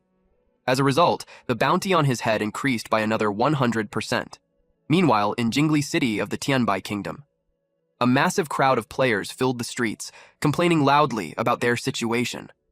They despaired over how difficult leveling had become now that White Knight was actively blocking city entrances and killing anyone who tried to leave. Others pointed out that even when he spared them, with a single point of health remaining, any wandering low-level monster could easily finish them off and send them straight back to the respawn point. Some players angrily demanded to know why nobody had captured him yet. Others reminded them that White Knight had already destroyed Sichuan City and even forced a massive boss to kneel before him. They lamented that if they could not even leave the city to complete basic quests, they would never have any hope of catching up to him. Meanwhile, the Frost Dragon flew across a volcanic wasteland. A system prompt informed White Knight that he had successfully discovered Black Bone Valley. After observing the area, he decided it was safe enough.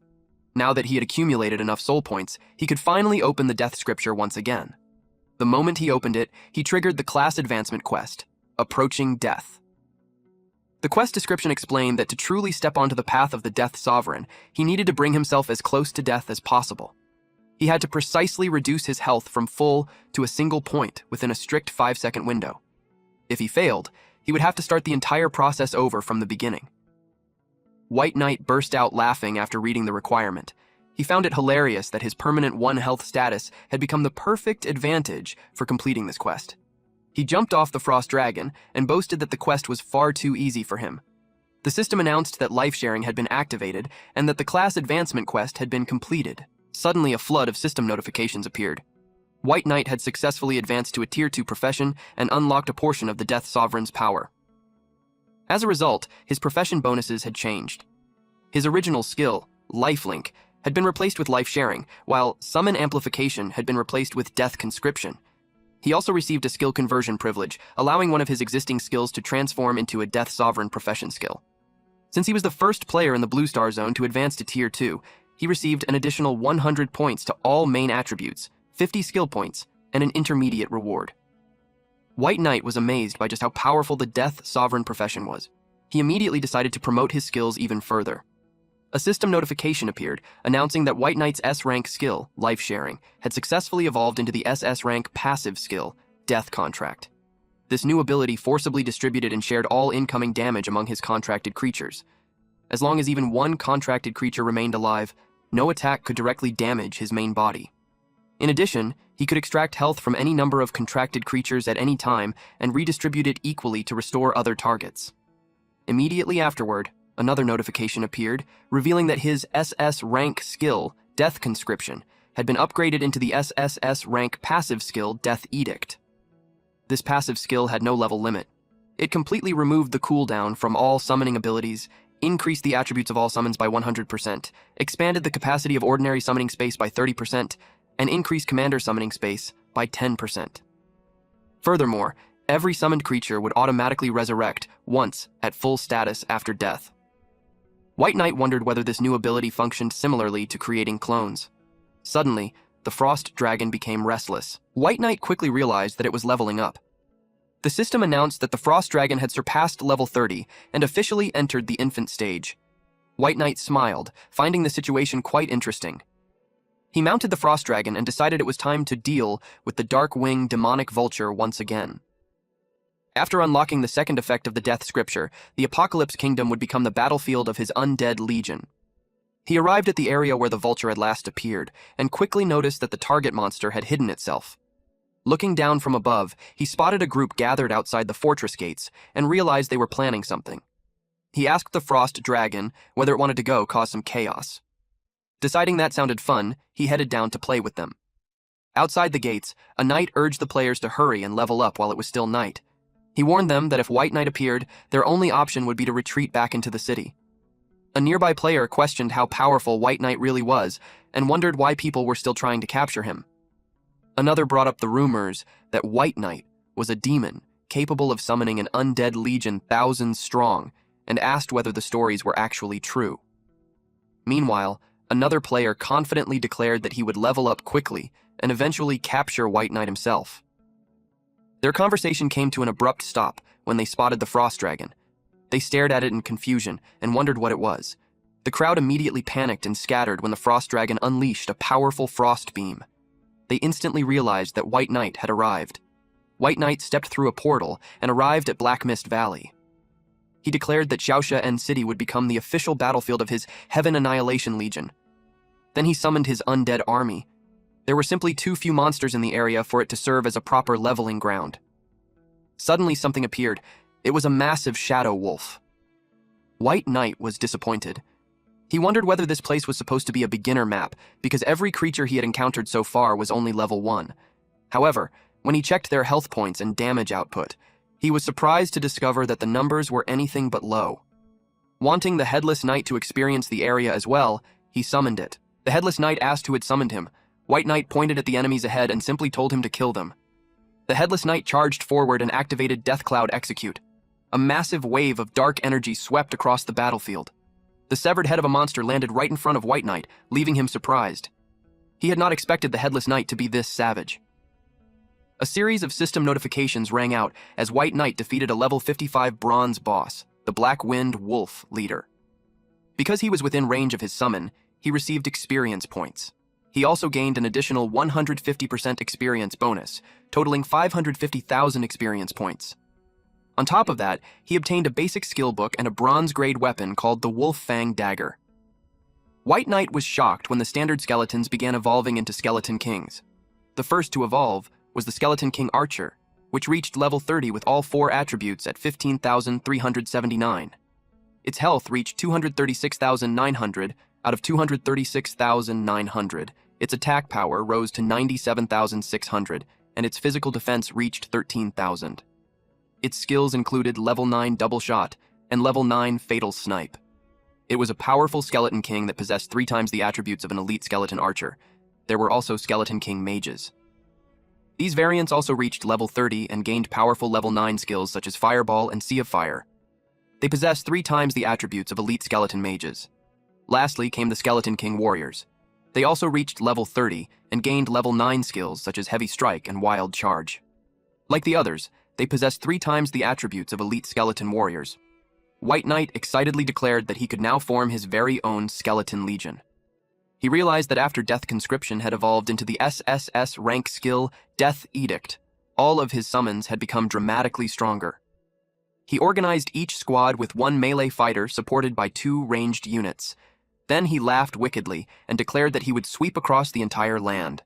He ordered his army to charge forward and slaughter every monster in sight. This triggered a flood of system notifications. They killed a level 55 Black Wind Wolf leader and gained an additional 150% experience bonus, earning 550,000 experience points. Another target, the level 58 Shadow Panther leader, granted an extra 150% experience bonus and 580,000 experience points. The notifications continued until the system congratulated White Knight for reaching level 31. He received increases to his 4 main attributes, 1 additional skill point, and 25 free attribute points to distribute. At that moment, one of his undead soldiers pointed towards something. He realized it was a portal. He wondered whether they had discovered a hidden dungeon realm. The system identified it as the level 60 dungeon, Myriad Poison Snake Cave. It then asked him to choose a difficulty. The highest available setting was Hell difficulty. White Knight decided to select normal difficulty first. Since the level gap was still significant, he wanted to test the dungeon before taking any risks. The portal glowed as he stepped inside. He arrived within the torchlit tunnels of the myriad poison snake cave. He ordered the Headless Knight to lead his subordinates and begin clearing the dungeon. Since it was a relatively small dungeon, he intended to finish everything in a single run.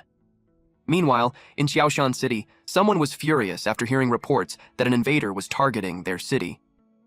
The city lord ordered his forces to hold back the intruder with everything they had while he personally went out to arrest him and bring him to justice.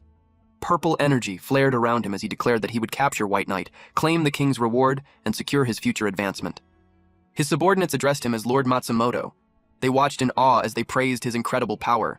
Suddenly, the frost dragon descended from the sky. The city guards riding on flying mounts were shocked that anyone would dare seek their own death. They mocked White Knight and questioned whether he truly thought the city guards were made of mud. They immediately focused all of their attacks on the frost dragon. A player with the A-rank talent projection excitedly declared that he could finally put his ability to use. Another player planned to activate a live broadcast and stream White Knight's capture across the entire Apocalypse Kingdom. The broadcast began. The live stream chat instantly exploded with viewers cheering for the Apocalypse Kingdom and demanding White Knight's defeat. A system notification warned White Knight that his mount was under attack. He found it unbelievable that they actually dared to target his dragon. Since the dungeon was nearly cleared anyway, he decided to respond. He called for his poison snake monsters. Meanwhile, the frost dragon roared and unleashed a massive shockwave. Lord Matsumoto arrived and demanded that White Knight reveal himself. He threatened to count to 3 and kill the frost dragon if White Knight refused to come out. He began counting, but stopped the moment he sensed something. A portal opened, releasing undead soldiers along with countless poison snakes. The crowd was horrified when they saw the poisonous monsters. White Knight sent his army to play with them.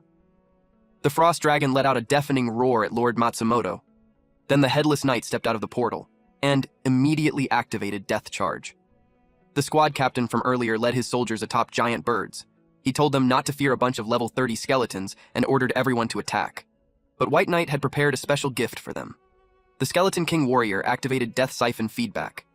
The system notified White Knight that 500 death energy points had been consumed. The skill doubled the Skeleton King Warrior's main attributes.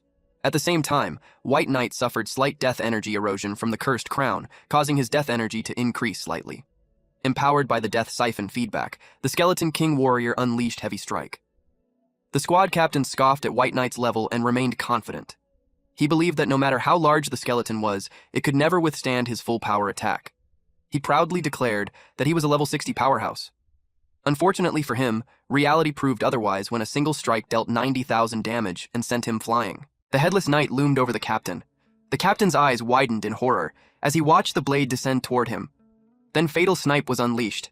An arrow pierced through his chest and dealt minus 452,400 damage. He was completely stunned. He immediately charged forward in desperation.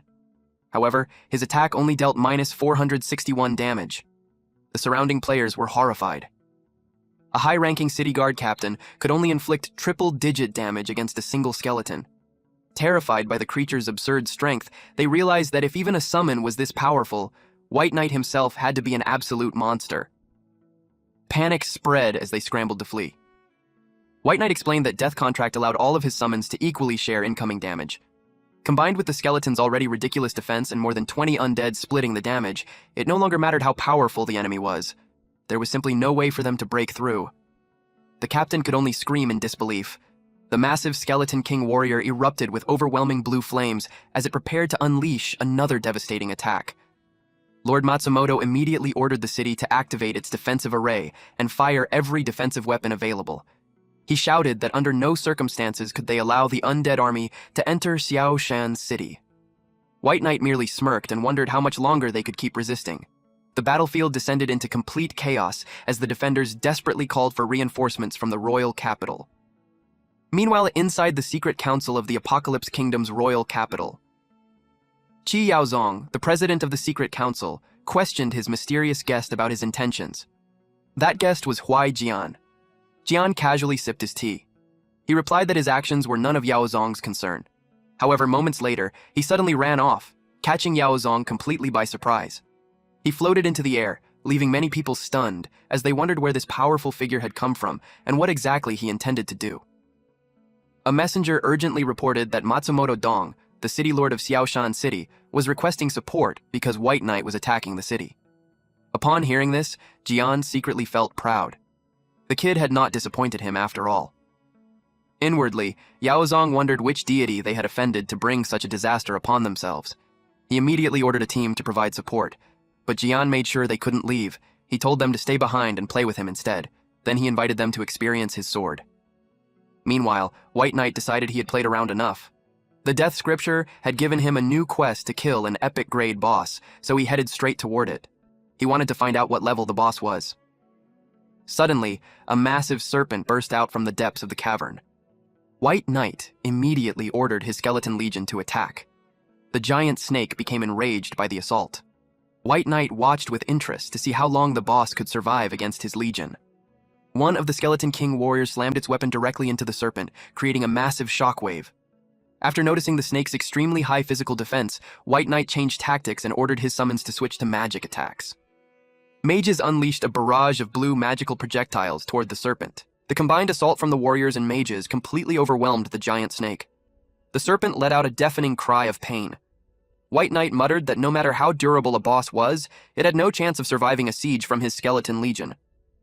System notifications appeared one after another, confirming that White Knight had killed the level 60 bronze boss, the Green Scale Snake Leader. He received a 150% experience bonus, worth 1.2 million experience points. The system then announced that White Knight had reached level 42. His main attributes increased, and he gained 1 skill point along with 25 free attribute points. He also received the first clear reward for the Myriad Poison Snake Cave dungeon, earning 10 random level 3 attribute gems and 1,000 gold coins. A final notification warned that an official Apocalypse Kingdom announcement would begin shortly. White Knight smiled in satisfaction and thought that farming bosses was still the fastest way to level up. He continued deeper into the dungeon. Soon afterward, a global system announcement informed everyone that the invader, White Knight, had claimed the first clear of the Myriad Poison Snake Cave. The announcement sent shockwaves throughout the region. Players stared in disbelief and wondered why an invader who was supposedly besieging Jiaoshan City was instead busy farming dungeon bosses. Many felt both angry and humiliated that an outsider had stolen the zone's milestone first clear achievement. They questioned how White Knight could be progressing so quickly when he had only been in the 30s not long ago. Some wondered if he was secretly a god, while others suspected the game system itself was broken. They lamented that his overwhelming lead made everyone else look like complete jokes. Back in the Divine Dragon Kingdom, the updated leaderboard appeared before everyone. White Knight stood firmly in first place at level 42, while 3-foot Sword Edge remained far behind at level 14. The entire kingdom erupted into heated discussions. Some accused White Knight of using special medicine or exploits to level up so quickly, while others became excited at the thought of exploring Apocalypse Kingdom dungeons themselves. A few players celebrated loudly, proudly declaring that the Divine Dragon Empire was now far ahead of all its competitors. In the Apocalypse Kingdom's royal capital, Jian floated high above the castle. A group of guards was suspended, helplessly in the air as well. Yao Zong demanded to know Jian's identity and questioned why he had infiltrated the royal capital. Jian smirked and casually replied that he had only come to take a few things. Then he suddenly rushed off. Yao Zong immediately panicked and frantically ordered his men to pursue him and find out what the intruder was after. The guards soon arrived at the royal treasury. The captain stared blankly at the scene before him as he confirmed that this was indeed the royal treasury. His subordinate quickly verified that the place had been completely robbed, leaving behind not even a single hair. Suddenly, a kingdom-wide Apocalypse Kingdom system announcement echoed across the land.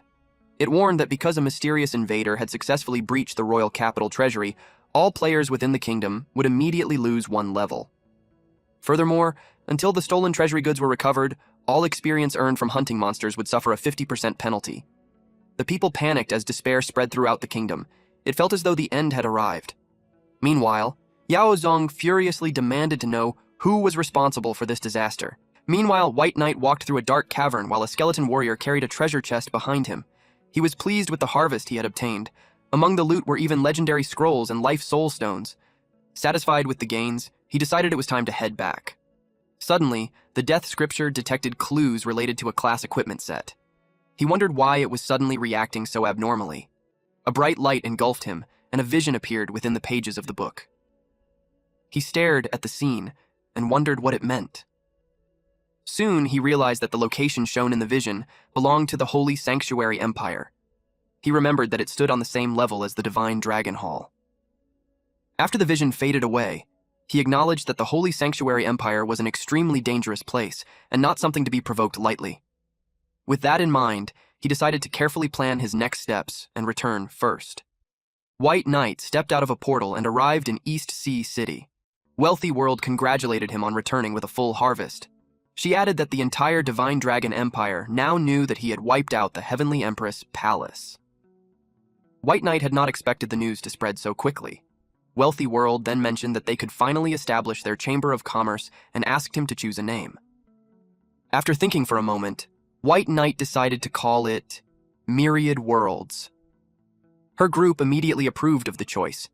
She proudly declared that their business would one day spread across the Myriad Worlds. She then sent White Knight an invitation to join the Myriad Worlds Chamber of Commerce.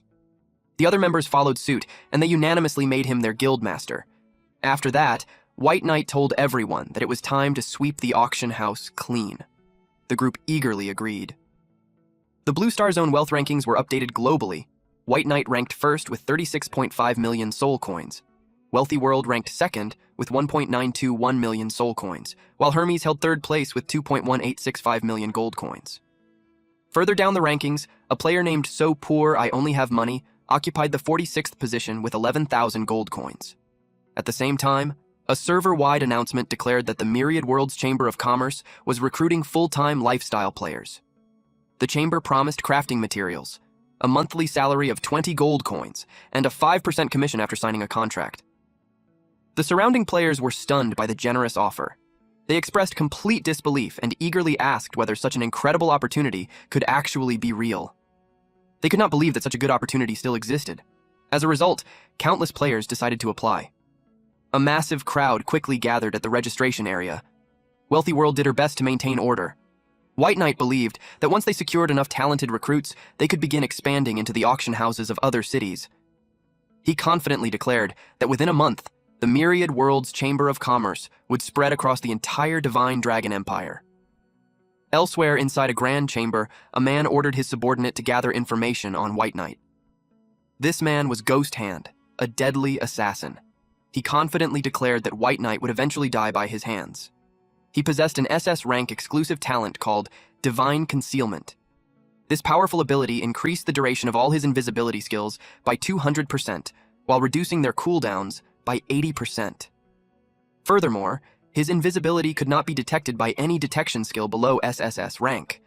The talent also allowed him to ignore collision with units while invisible, increased his movement speed by 100%, and guaranteed that his first attack after breaking stealth would ignore all defenses and deal 300% damage.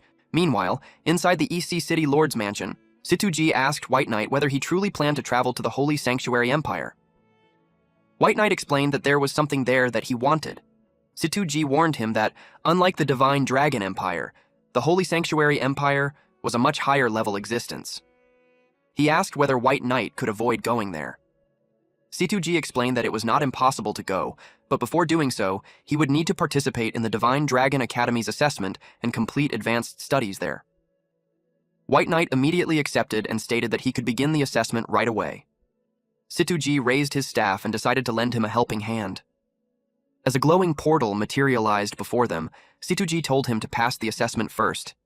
He warned that the road ahead might be one he would have to walk alone. White Knight thanked him before stepping through the portal.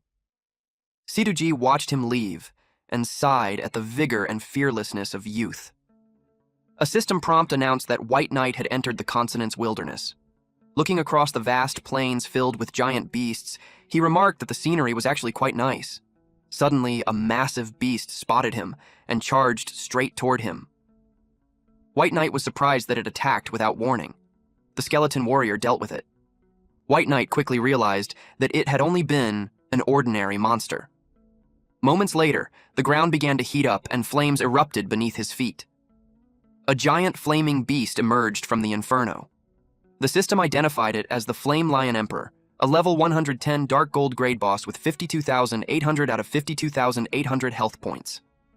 He was completely shocked. He immediately realized that this was the true assessment boss. Without any hesitation, he summoned his undead army. Dozens of skeleton warriors charged forward. They attacked from multiple directions at once. White Knight quickly realized that the boss's damage output was terrifyingly high and understood that this assessment would not be as simple as he had expected. He ordered all ranged units to focus their fire. The Skeleton King archers and mages unleashed a coordinated barrage of arrows and magic at the target, triggering a massive explosion. However, when the smoke finally cleared, the Flame Lion Emperor emerged completely unharmed. The mages unleashed a barrage of fire attacks. Realizing that the Lion Emperor was far stronger than expected, White Knight decided to use his trump card. He summoned the Frost Dragon. The Frost Dragon immediately unleashed a devastating breath of icy energy.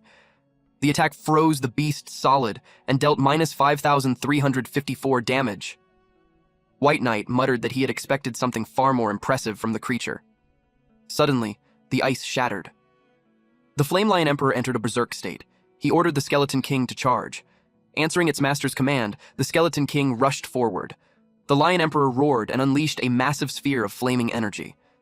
Then the Skeleton King activated Execute and cleaved straight through it with a powerful slash.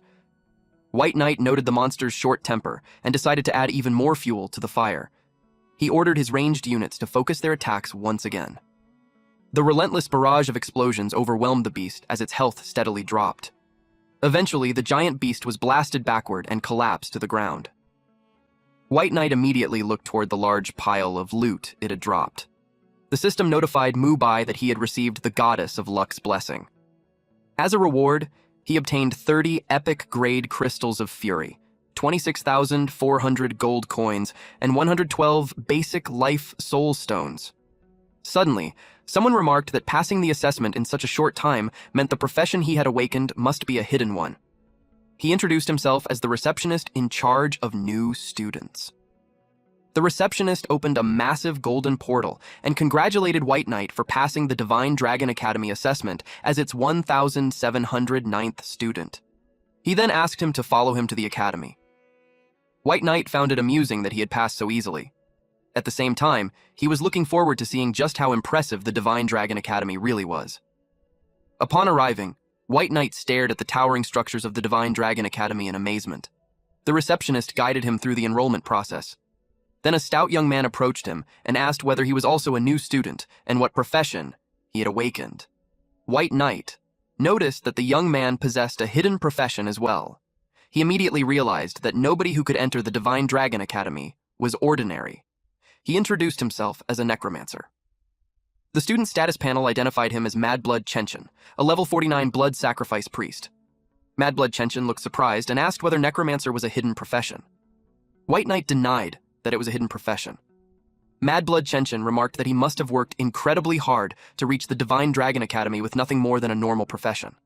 The receptionist eventually led them to the dormitory area. The two excitedly admired the impressive building before them. Madblood Chenchin commented on how incredible it looked. However, the receptionist quickly interrupted them and pointed toward a much more ordinary-looking building. He explained that freshmen who had just entered the academy were not qualified to stay in the hero dormitory. Only students who earned a spot on the leaderboard could live there. For now, they would have to stay in the regular dormitory. The two were immediately disappointed and wondered what kind of people were actually qualified to live inside the hero dormitory. Several nearby students overheard them and began mocking them. One of them was a level 66 Venom Warlock, while the other was a level 68 Forbidden Spell Mage. They mocked White Knight and Madblood Chenchin, calling them weaklings with ordinary professions.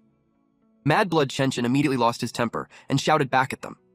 White Knight stopped him and warned him not to act impulsively. The receptionist also reminded them that private fights inside the academy were strictly forbidden and could result in expulsion. Any challenge had to be formally issued through the martial arts arena. The older students continued mocking them. This only made Madblood Chenchin even angrier. White Knight told him to let it go, reminding him that they were currently no match for those students. He suggested returning to the dormitory and getting some rest first. Madblood Chenchin reluctantly agreed, but swore that one day he would teach those people a lesson. White Knight silently decided that as a newcomer, it would be best to hide his strength for the time being. The more he learned about the Divine Dragon Academy, the more interesting it became. The receptionist opened the room and told them to rest for now. He informed them that all freshmen would gather at Divine Dragon Square in 1 hour. They thanked the receptionist. Meanwhile, back at the Chamber of Commerce, everyone was shocked to hear that White Knight had gone to the Divine Dragon Academy. Wealthy World confirmed that White Knight had left everything in their hands and specifically requested not to be disturbed for a while. Cotton Candy remarked that the academy was a place only elite players could enter.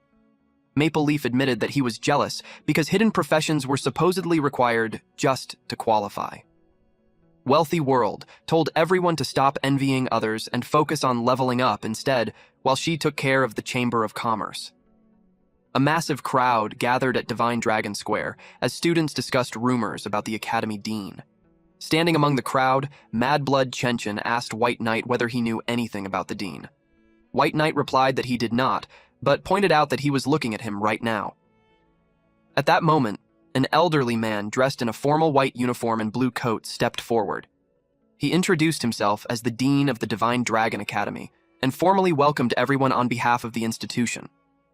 The Dean explained that the Academy had existed for hundreds of years and was the greatest educational institution on the continent. As holographic battle scenes appeared before the students, he declared that only the strong were qualified to enter the Academy and promised that everyone present would become even stronger. The Dean acknowledged that while many believed arriving at the Divine Dragon Academy marked the beginning of their rise, it was actually the beginning of true cruelty. He explained that the Academy enforced a strict last-place elimination system. Only those strong enough to remain on the leaderboard could secure a foothold there. He declared that from this moment onward, their only choice was to become strong and then continue growing even stronger. The Dean then introduced the 4 great instructors of the Academy. Several magical portals opened before the students. The first instructor to appear was Haston, the Nature System instructor. Next came White Tiger, the Strength System instructor. A man then stepped out from a blue portal and was introduced as Lelouch, the Magic System instructor. Finally, a woman wearing an eye patch emerged. The Dean introduced her as Amanda, the Death System instructor. The Dean explained that the 4 great instructors each represented one of the 4 ultimate powers. He told the students that choosing the correct path would guide them toward the pinnacle of strength. The excited students had already made up their minds about which instructor they wanted to follow.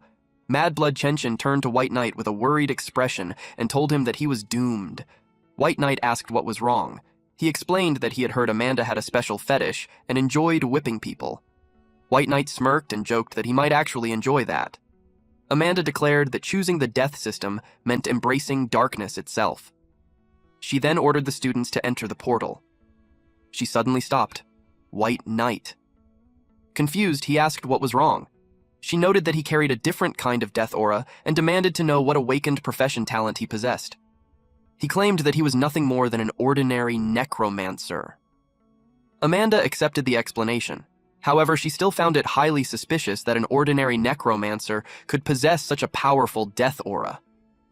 Meanwhile, White Knight secretly gloated, knowing that he would surprise her even more in the future. The next day, the students gathered inside a large academy classroom. Amanda stood at the front and announced that since they had chosen the death system, she would be their instructor from now on. She stated that she was not someone who enjoyed wasting time on meaningless introductions. Therefore, the day's lesson would focus on summoned creatures. To demonstrate her point, she summoned a massive hellfire demon. She explained that the strength of a summoned creature was directly tied to the overall strength of its summoner. White Knight observed that although the death system had enrolled the fewest students, Amanda's strength was clearly anything but weak. One student asked Amanda whether they would ever have the chance to enter a ruin. Amanda replied that students always seemed far more interested in ruins than actual lessons. She explained that at their current level, even the lowest tier ruin would be a near-death experience. Therefore, they were not qualified to enter one yet. Another student then asked how ruins differed from ordinary secret realms if they were truly that dangerous. Amanda explained that not only were ruins far more difficult than secret realms, but each ruin was also unique and would only appear once due to its random nature. White Knight asked for clarification, wondering whether a ruin would disappear forever once it had been cleared. Amanda confirmed that his understanding was correct. She then summoned an illusion of a massive ancient structure and explained that a ruin could be tens or even hundreds of times larger than a secret realm. In order to successfully clear one, adventurers had to locate the specific artifact hidden inside it. The students immediately became excited when they heard the word artifact. Amanda explained that every ruin contained an artifact without exception. The students eagerly begged Amanda to let them see and experience a ruin at least once. Amanda agreed and stated that since they had all chosen the death system, she would allow them to experience the aura of death by taking them to the entrance of a ruin. The students immediately lined up before the portal in excitement. White Knight muttered that the Divine Dragon Academy was proving to be just as interesting as he had expected. In front of a massive door, the students stared in shock at its enormous size and the eerie wind swirling around it. Amanda explained that this was the entrance to a beginner ruin and that ruins could possess multiple entrances scattered across the continent. White Knight asked when the entrance to the ruin would open. Amanda replied that the opening of a ruin was completely random and that it would never remain open for more than 5 minutes. He quietly processed the information.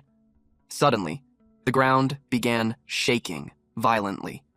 White Knight wondered why it was trembling so suddenly. Amanda cursed in frustration after realizing that the ruin had chosen that exact moment to open. She immediately warned the students to run, shouting that they absolutely could not allow themselves to be dragged into the ruin by the black mist. A terrifying black mist surged forward and began pulling the students toward it. The students shouted that the force was too powerful. In an instant, all of them were dragged into the vortex. Amanda immediately decided that she needed to report the anomaly to the dean. White Knight viewed the situation as a good opportunity. Even if he had not wanted to enter the ruin, he would have had to eventually. The entire situation excited him. Back at the academy, the dean slammed his fist onto the desk in anger. He could hardly believe that the newly enrolled death system students had somehow entered a beginner ruin. The informant confirmed the news, explaining that the ruin's entrance had suddenly opened for unknown reasons and sucked all 18 freshmen inside. The dean knew that even though it was classified as a beginner ruin, it was still a nightmare-level challenge for students of their level. He immediately ordered them to notify Amanda and organize a rescue team. If that failed, they would have to find a way to venture deep into the ruin themselves and rescue the students. Inside the ruin, White Knight sat up and realized that he had truly been teleported inside. Looking around the massive dark stone halls, he concluded that the other students had likely been scattered throughout the ruin. He remarked that the place felt extremely dangerous. He summoned a few minions first, just to be safe. He admitted that Amanda had been right about the ruin's enormous scale. However, he found it strange that he had not encountered a single monster yet. Suddenly, something moved. He quickly dodged. He immediately turned around to see what had attacked him. The status window identified it as an elite level 40 dark pincer bug. Its terrifying attributes included 900 strength, 796 agility, 930 constitution, and 288 spirit. He could not help but feel disgusted by its appearance. Alright, that's it for today's story. If you want the weekly chapter updates for this series, those will now be uploaded on my second channel, Manhwa Updater. So if you don't want to miss what happens next, make sure to check it out and join the update gang. Thanks for watching, stay cool, stay awesome, and I'll see you in the next one.